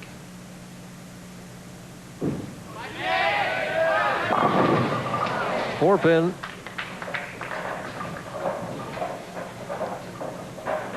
Well, we haven't had a tight match yet, Dan, and the crowd is kind of subdued, and just a subdued atmosphere here right now. We need something to get everybody alive. It's amazing. Each and every week. 5 different players, 5 different styles. Boy, look at that 4-pin. Pay the penalty for standing. You just never know what is going to happen. And there you see Danny Keith. Only 20 years of age. 87 average, a little bit over 211 from West Palm Beach, Florida. Boy, that area is really turning out some outstanding bowling talent. For the week, 227.9. 211 for the year for a young player, 20 years old, is very impressive. Marshall Holman leading the average parade at this point with a fraction over 218. Hi, Brooklyn again. Boy, he's getting every break, too, I'll tell you. When he hits it out of bounds, it blows back in. Has to be a bit demoralizing for Mark Williams as he trails by 34. This one doesn't end up on the right side, but it ends up with an X. Now step into a new world of value at Exxon with the Exxon card. As always, it gives you the convenience of credit. But now you can apply at participating Exxon stations for a new electronic debit feature. It gives you the cash discount price on Exxon gasoline without having to use cash. Apply now for the Exxon card with the new debit feature. It's light years ahead in value.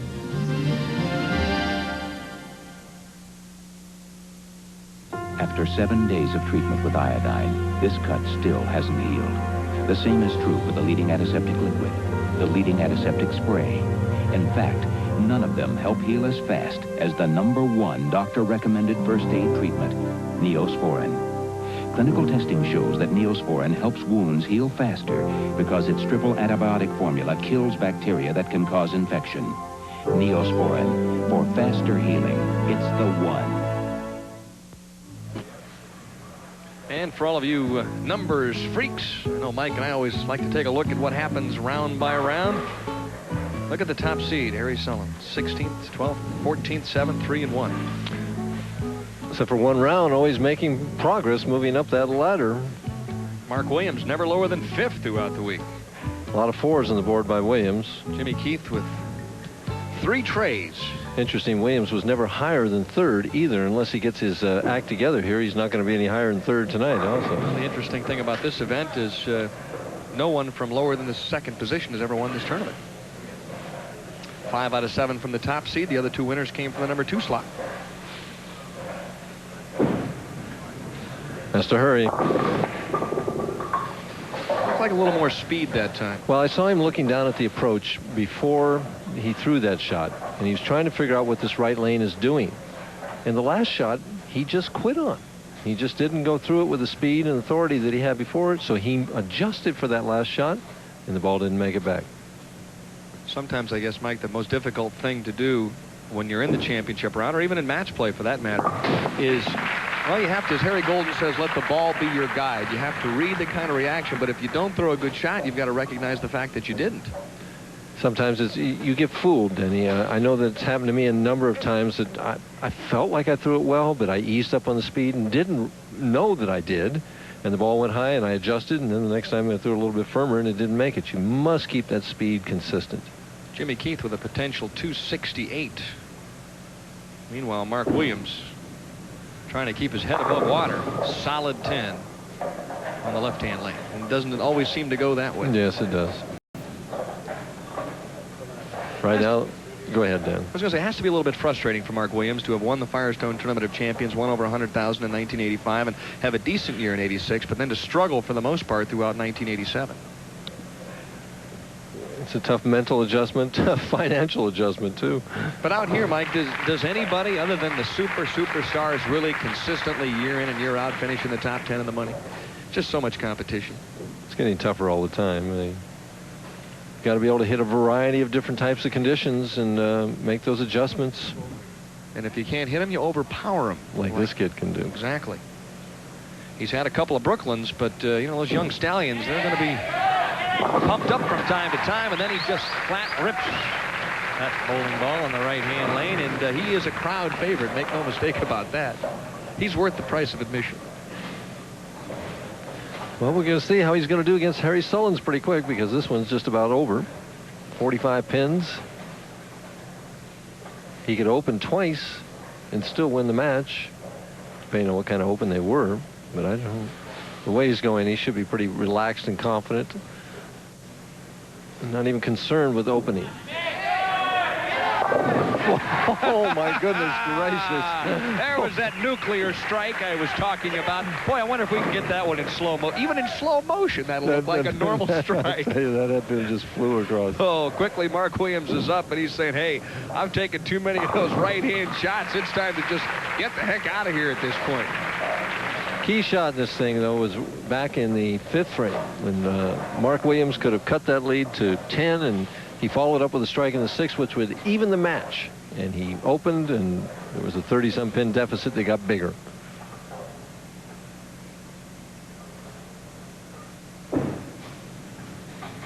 Yeah, a little different angle of a strike on lane 39.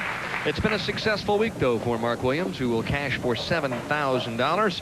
That'll up his current yearly earnings to $27,842.50. A nice way to end the summer. With a good paycheck, yep. Makes that trip home a lot shorter. And on a high note, a positive note, which is what you have to try and remain out here on the PBA National Tour. There are a lot of negatives. A lot of times when you're out there on the road 5, 6, 7 weeks, you feel like you're bowling well, and you just can't seem to crack into the finals. And so you got to take advantage of the positives when you get them. Well, Mark finishes with a flurry and a 213 score, but it isn't nearly enough because the man in red is red hot. 8 strikes for 213. Those open frames.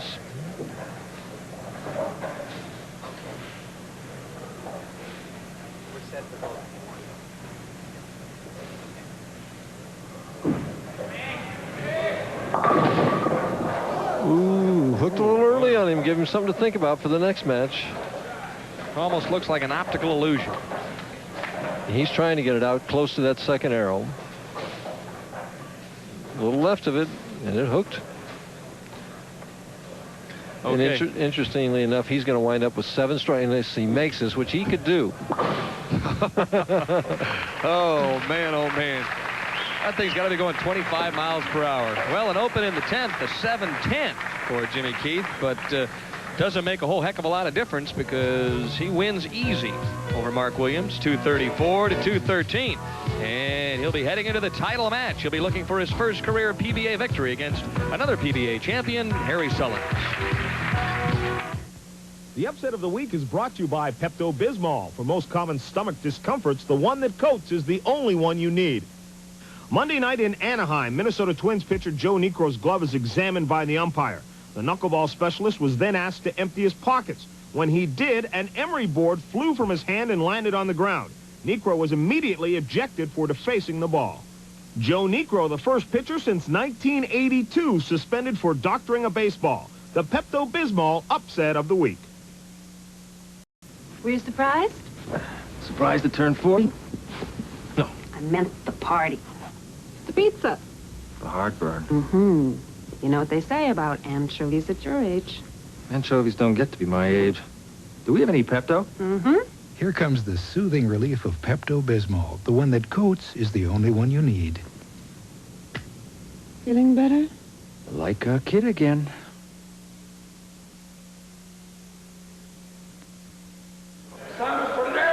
Like many before, you came here asking for just one thing. Sadowski. Shiboski. A chance. Pronounced Shiboski.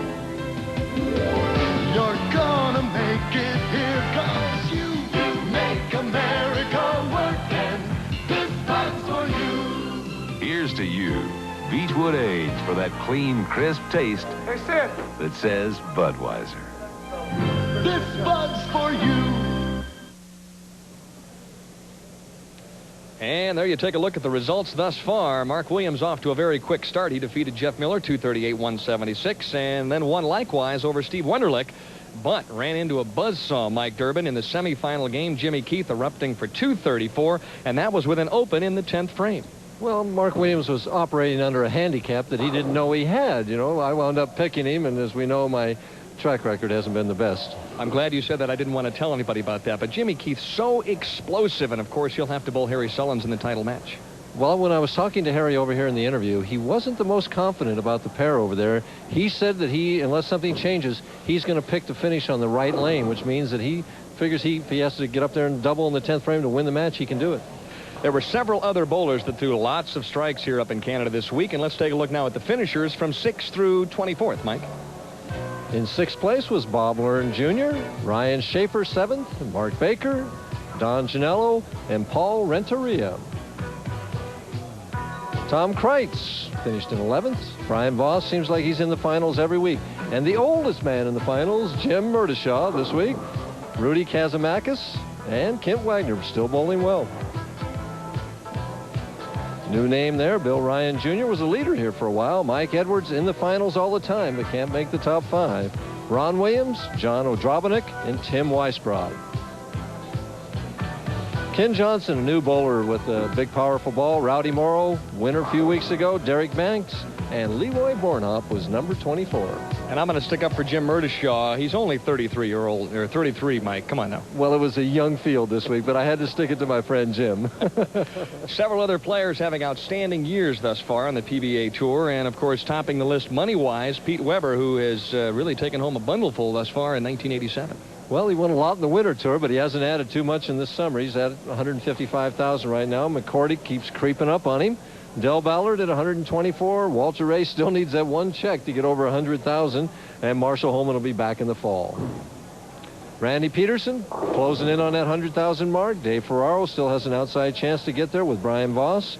Ken Wagner at 76, and I said Parker Bowen had made over 60,000. Well, he's made over 70,000.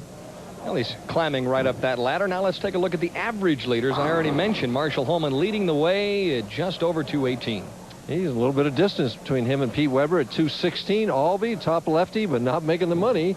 Third in average. Ferraro at 215 and Brian Voss at 215. Mark Roth, 299 Roth at 215. Always there. Rowdy Morrow, David Ozio, Walter Ray, and Parker Bone at 214. So we got two lefties in the top 10 in average, Denny. Well, I know one year you led the nation in average in league play, but boy, oh boy, they lots of strikes here this week in Canada. What do you think about the scoring this week? Well, it's higher than I used to like to see. I mean, even though I did lead the nation one year in average in league play, I always liked those PBA tournaments where the scores were a little bit lower than this. Righties really clobbered the lefties this week, 222 to 200. All of them averaged 211 together, 225 to make our top 24, very, very high, 217 to make the top 53 the money. Best match play record, Harry Sullins, our leader at 18-6, 37 200 games in a row. Well, no, that's not in a row. That's the most games over 200 by Mark Williams, and you have 3 more tonight. And then the most consecutive 200s, Mike Edwards had 21 of those. Boy, we've seen some tremendous bowling this past week, and we're down to just the final 2, Jimmy Keith and Harry Sullins. Well, right now you'd have to say the advantage goes to Keith right now. He's had a game under his belt, but he got 2 big breaks in that game with 2 Brooklyns. You could put a couple splits there instead of strikes. It's a different match. Well, it won't be long before we find out who wins here at the Rose Bowl Lanes in Windsor, Ontario, Canada. The title match coming up next. Jimmy Keith and top seed Harry Sullins. For a measly $2.99, you can look like a devil-may-care adventurer, America's top ace. Just look for K-Site Additives' sensational sunglasses sale, wherever K-Site automotive additives are sold. Buy any 2 K-Site additives for your car or other vehicle and get a pair of these fabulous sunglasses for only $2.99. Get K-Site Additives and sensational sunglasses at these and other participating stores. Get it right. Get it right. Get it right. Get it right. Get it right. Nobody's body's like your body. Foot Locker. We got the shoes for your body. Get it right. Come see the latest and the greatest. Foot Locker. #1 for your body. In the gym or on the court or on the street. The Foot Locker pros got it right for your feet.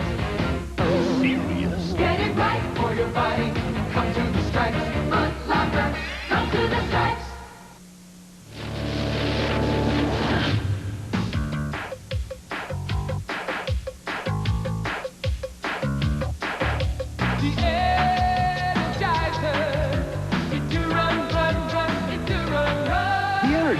Good times never lasted longer. Run, run, run, run, run, run, run, run. Energizer. It's to run, run, run. It's to run, run. Morning, Fred. Morning, Bert. Let's go, boys. That ice cream's not going to mine itself. Say, these Gold Rush bars are a real gold mine, eh, Bert? Right. Ice cream, peanuts, caramel. Rich, chocolatey coating. Yeah. Gold Rush bars sure look good, eh, Bert? Bert. Hey, Bert, don't eat our profits. Sorry, I lost my head. Gold Rush bars and new Gold Rush nuggets. The precious ice cream treats, mined by penguins. Hey, Fred, you want to grab a cold one? Real funny. Gold Rush in your grocer's freezer. And we'd like to set the record straight. In the semifinal game, it was 232-213. The reason being because Jimmy Keith fouled on his spare attempt on the 710. Well, it's hard as much as he winds up throwing at those spares, I'll tell you. Wow, I've never seen anyone throw as hard at spares as he does. Joe Berardi throws hard at spares, but I think Keith throws even harder. I think you might be right. Harry Sullins on your left, Jimmy Keith on your right, and this is for all the marbles. And interesting, Harry Sullins, who has the option of what lane he's going to finish, switched. When I was talking to him over there, he was going to finish on the right lane. He changed, and now he's going to finish on the left.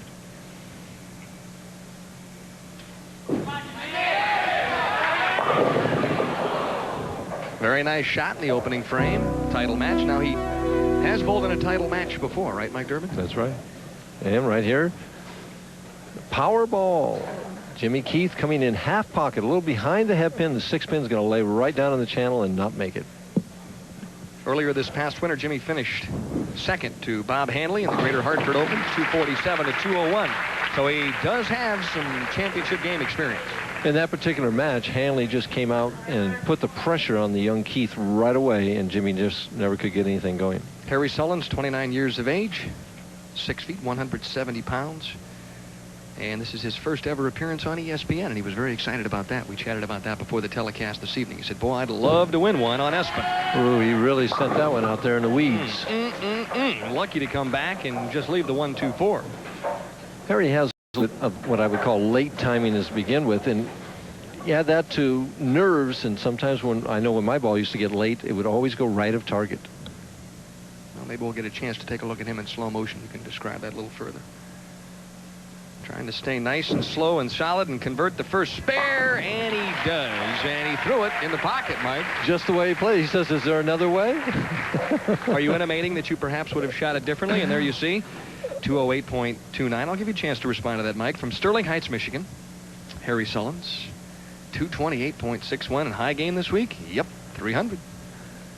Are you intimating that you perhaps would have shot it a different way? Well, I'm intimating that he shot it a different way and just happened to make it on the right. Okay.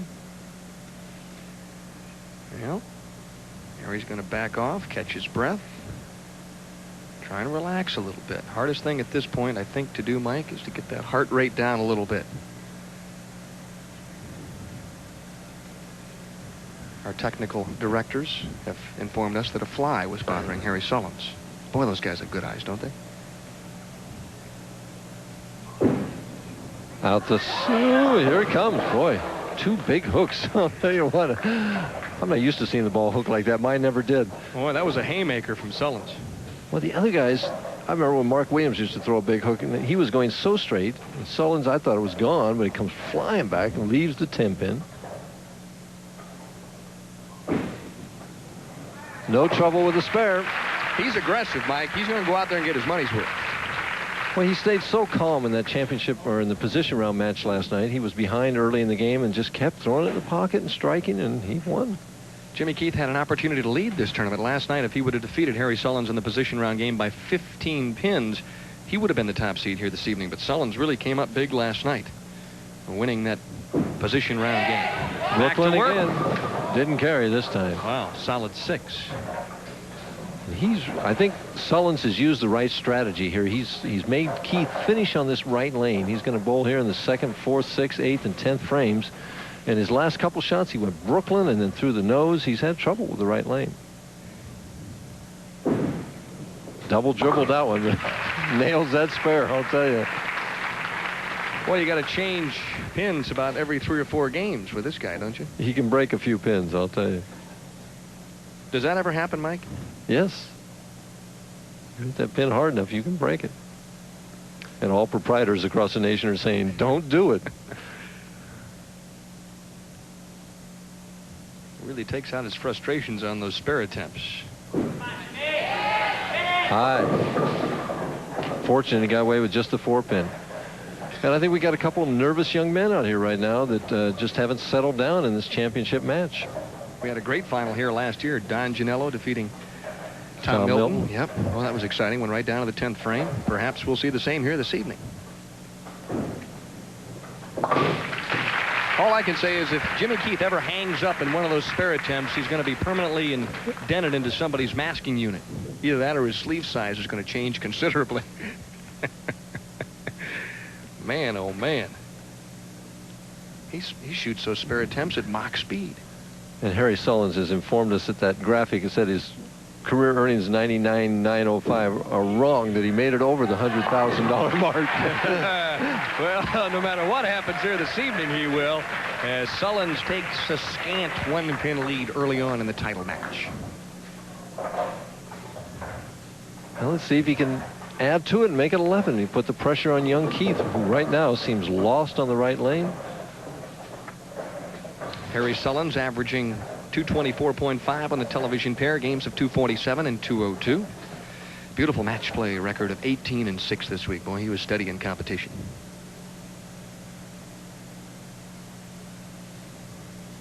For the double. Boy, did he lift that one. Woo! I think he tore the finger holes out of it. So everybody's been watching Jimmy Keith and the way he twists it. But Harry Sullins, I'll tell you what, he's not shy either. Sullins leads by 11 in front of the hometown fans with a big double in the third and the fourth.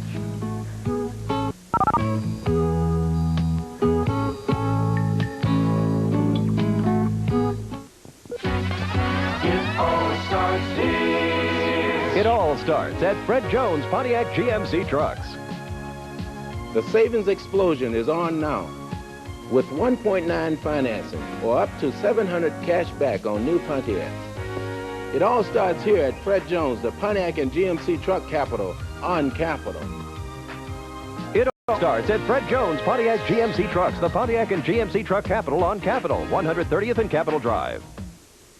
If you donate a car, truck, boat, camper, or other item to Rawhide, the new tax law still allows the full value to be claimed as a deduction. Your vehicle provides excellent vocational training for the teenage young men placed with us by the juvenile courts. Because everyone benefits, this is becoming a major source of income for the Boys Ranch.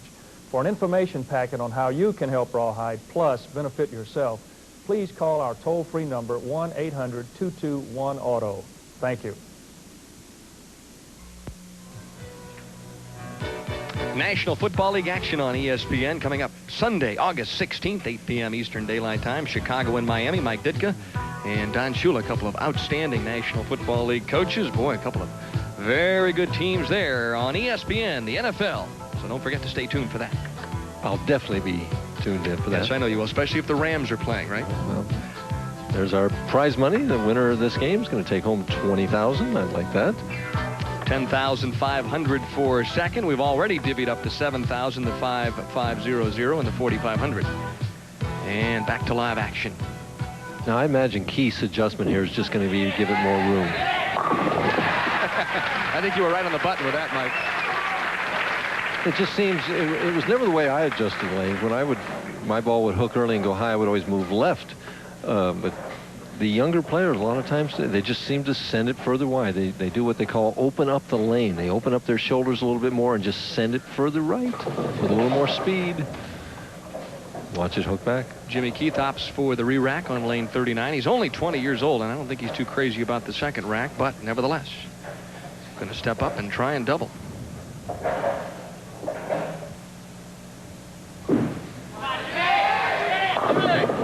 And the 4-9. We saw that undo Wunderlich. Let's see if he throws a hook at this or throws his rocket shot spare at it. You got to remember that even if he's going to throw that hard spare shot at it, even if he doesn't hit it thin to slide it over, he can sometimes bounce it out of the back and make it. We saw him make a spare that way last night. Not that way. You got to at least hit it on the left side. Well, what looked like a pretty good shot ends up in 9 out in the 5th frame. So Sullins leads by 19 and could really take control of the title match right here. I think he will myself. Said the key last night, and Mike has already chatted about it, was the fact that he really tried to relax and stay low key. He said, Denny, it was really tough because a lot of my friends and family were watching me and I wanted to lead the tournament.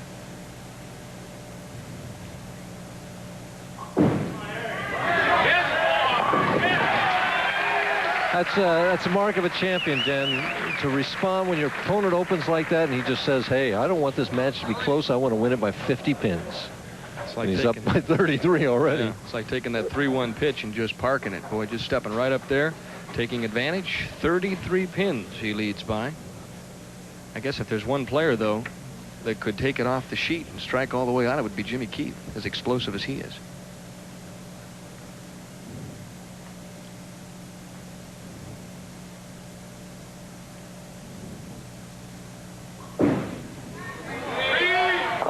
Cut it off short.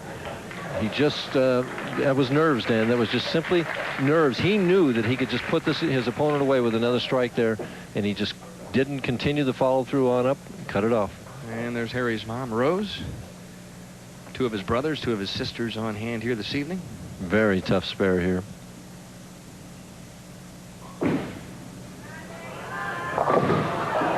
We've seen it miss twice already. Jeff Miller missed it on that same lane. In fact, he opened up with that.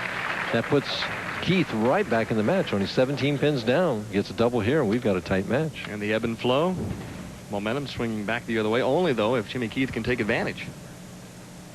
threw a great shot here in the fourth, or make that the fifth.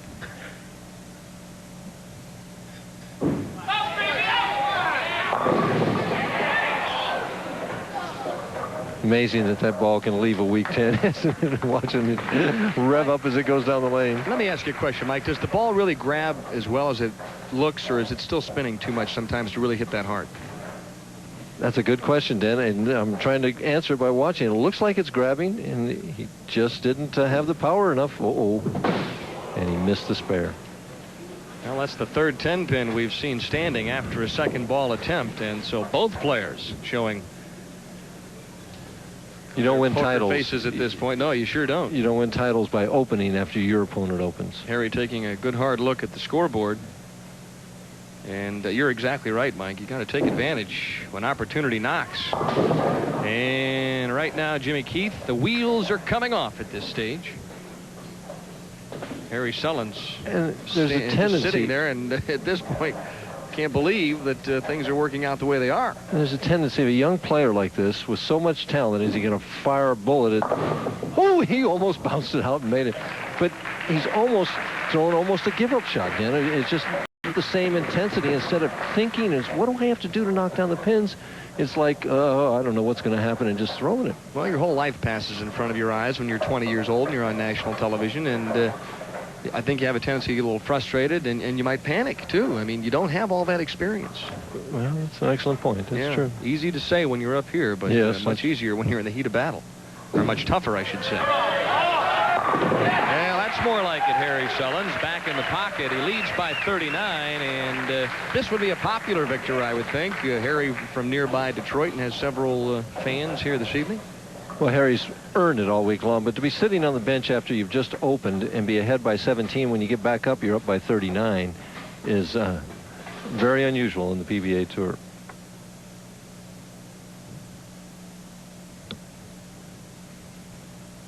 Trying to keep the stranglehold at this point. He's got it. Yeah, he sure does. He knew as soon as he let it go. And a round of applause from Mom. He has really made this an uncomfortable evening thus far for Jimmy Keith.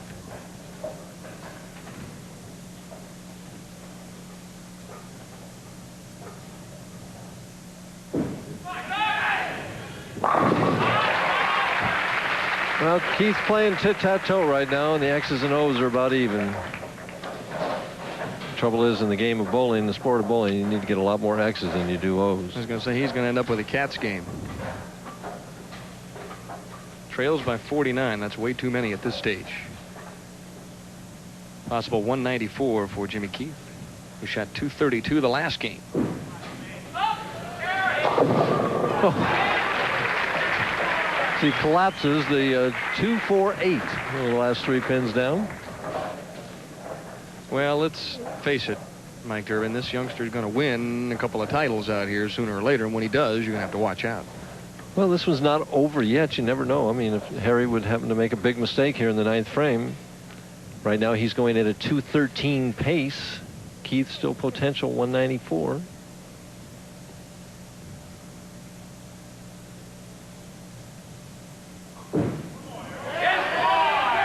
That's the best way to win. Just throw a perfect shot. Well, you can see him turning around and thanking lane 40 for the big strike. Harry Sullins, who last year won the True Value Open, his first PBA title. Way out on the lane, over about that second arrow, swinging out to about the sixth board, similar to Keith, only a lot slower speed. Pack City. Beautiful shot. Great reaction. Watch him turn back around one more time. Thank you very much. I'll take the strike. Back to live action. How about another one? Oh, and now Harry starts waving to the local fans. He is a winner. Gets the handshake from Jimmy Keith and congratulates David Rose, the proprietor here at the Rose Bowl. Harry Sullins can breathe a little easier now, and he's in a position, Mike, where he's going to take home a big paycheck. Well, more than that, what this might spell down the road. Harry knows now that the first win was no fluke, that he's definitely a champion on the PBA Tour, and he can win. He's subject to win at any time. A very confident bowler is Harry Sullins. And he's going to get more confident. You're exactly right. Winning will do that for you. One more, they're saying, and one more they get here at the Rose Bowl. A 2:43 game as Sullins erupts with a six-bagger that really takes home the hay.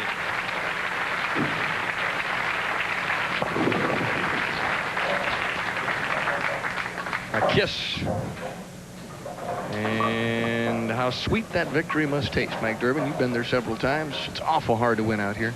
And sometimes it's so hard to win from the top-seeded position. But we said going into this tournament that 5 out of the 7, so now it's 6 out of 8. And Keith just had too many opens. 4 of them in the championship match, 159. Well, as we said at the time, explosive and unpredictable. He shot .232 to win the semifinal game, but he loses the championship to Harry Sullins. There you see Happy Harry, 243 to 159. This can happen to good bowlers on lanes with limited distance dressing or short oil. Short oil means oil out to here, 26 feet or less from the foul line. Short oil can make your ball react unpredictably, a big problem. Now, the solution from Ebonite, the new Firebolt SO, a urethane ball with a unique additive to make it roll long, hit hard, and not overreact on today's short oil conditions. Ebonite's new Firebolt SO is the solution to the problems of short oil.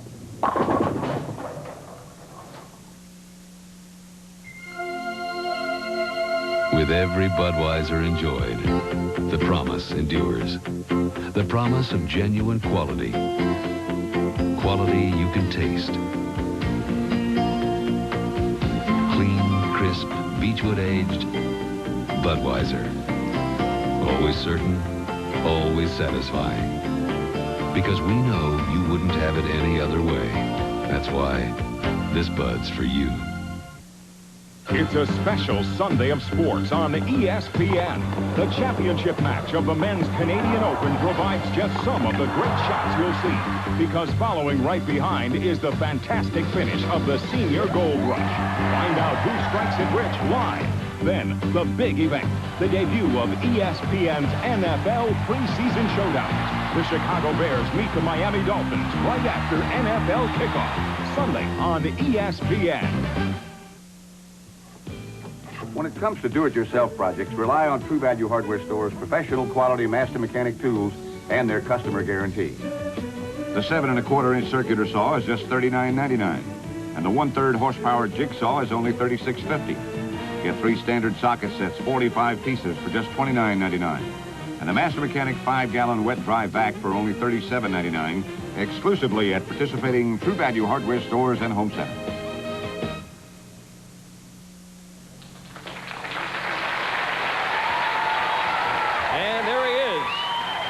Far from home, the winner of the Molson Golden Bowling Challenge, Harry Sullins.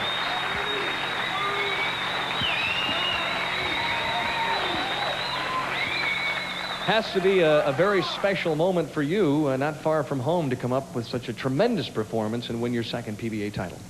Denny, it sure was. The first one was really special because it was the first. This one was special because it was close to home. And I thought I made a mistake in the middle of the game, but I told myself just forget about it and work pretty hard the rest of the way. And I kept telling myself what I told Mike in between the commercial break, just keep the ball speed slow. And the slower it is, the ball will come in and hit, real flush and carry the corners, which it did pretty good, I might say. Yeah, well, considering you threw 6 in a row to end the game, you really got locked in. Jimmy gave you a couple of opportunities, but you had to step up and take advantage. Yeah, match play this week was really good, and although it come down to it, I learned quite a bit from the win in True Value last fall. And when you get an open, you have to work on the advantage. And after I threw that third strike for the 3-bagger, I was looking for the closeout strike, but it was only the 6th frame, and that's when I made the mistake. So after that, that's when I put on the old afterburners and went to work. Well, speaking of going to work, let's bring out a gentleman here, Mr. Hal Moran, the president of Molson Ontario Breweries Limited. And Hal, I know you're very excited. Tremendous performance to offer this gorgeous trophy. Yes, it is. We're very excited about it. What a show you put on. Terrific. And congratulations.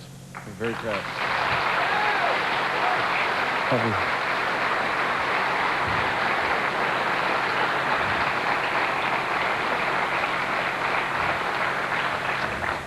On behalf of Molson, I'd like to extend their thanks for sponsoring this tournament a whole great deal. Also, Mr. Rose and the staff here. The scorekeepers were really good this week, and the staff even in the restaurant. I know being across the river, them 2 or 3 days where I had nothing to do, you just sit around in the restaurant waiting. And it's funny, but for 4 or 5 days, they say it'll come along if you wait long enough. Well, I got number 2. No need to wait now. I'm looking for 3. Hal, I suppose you and Harry might have a Molson's Light maybe a little bit later on, huh? I'm sorry, I didn't hear you. Perhaps you'll have a Molson's Light later on with Harry. Yes, I'd be delighted. Listen, we hope that you like that trophy. It's the Molson Golden Challenge trophy. It's yours to take home. Put it on one of your shelves, and we hope that you look at it and get reminded of us often. Well, Hal, very often. I know as soon as I'm done here, nice trophy. I'm looking forward to that check for $20,000 wherever it is. Well, if you'd like the check, then perhaps we'll have David Rose, the proprietor here at the Rose Bowl, step on out now, and we'll give him an opportunity to say a few words and offer you a big PBA paycheck. Well, I know I speak for everybody in Windsor and everybody in Detroit when we congratulate you, Harry. But I think for this tournament, most of the Windsorites adopted you as a hometown boy. You're one of us. Harry, $20,000, our congratulations.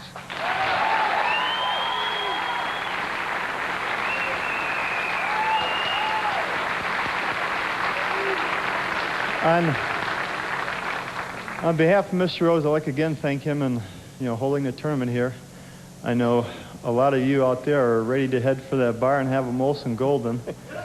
I know myself I'll be having 2, 3, or 4 because it's awfully warm out here under these lights, and let me tell you, I probably just sweated off 2 pounds, and now I got to get it back. Well, we'll give him a chance to get it back a little bit later because Mike Durbin will be out in just a moment or so to talk with the champion here in Windsor, Ontario.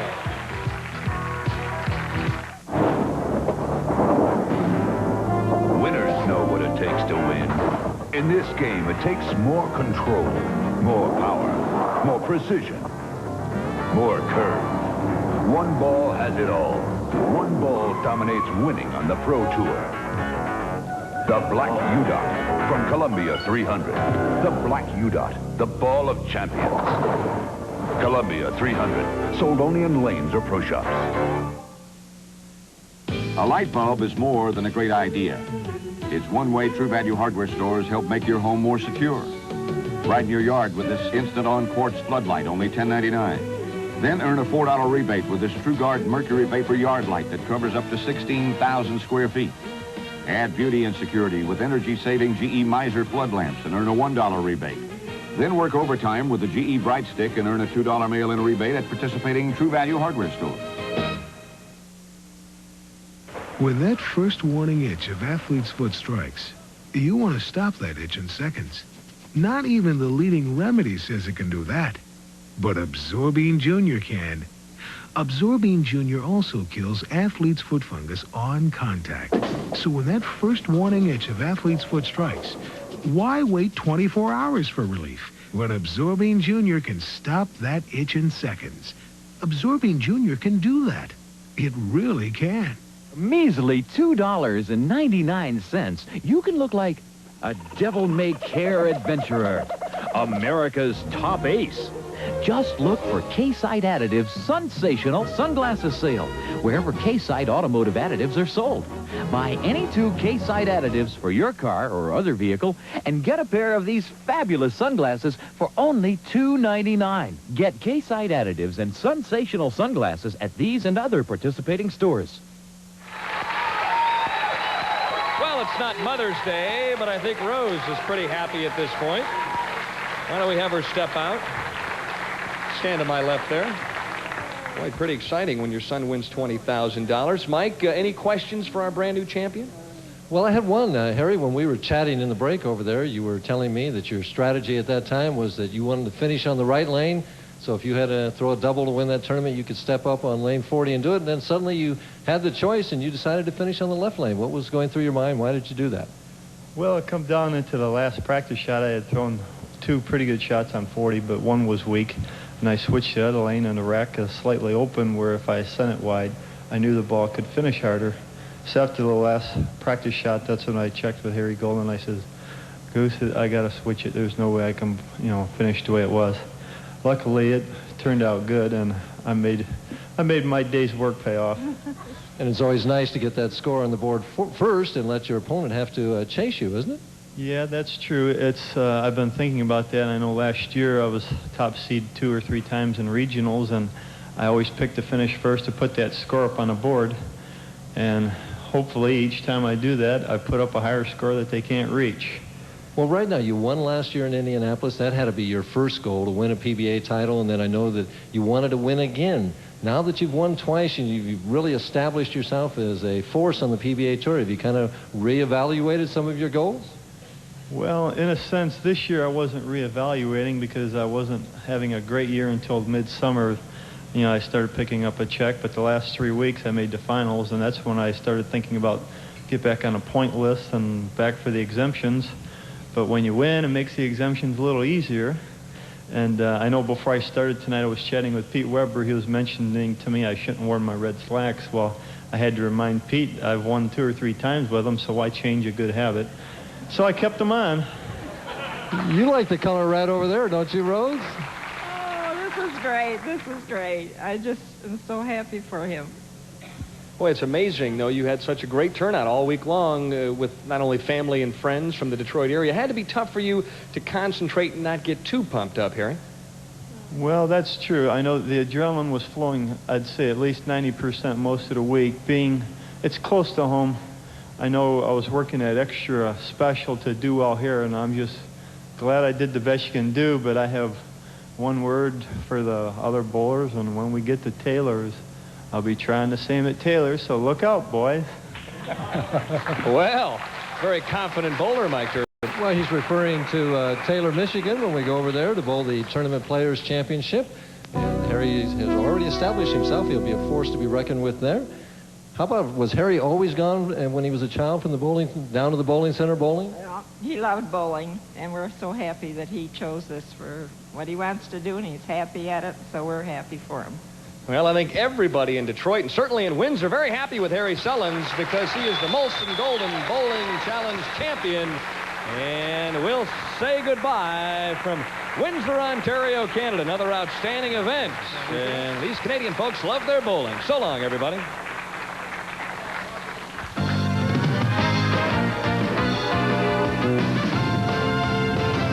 Next week on ESPN, it's off to Canton, Ohio for the finals of the $115,000 Ebonite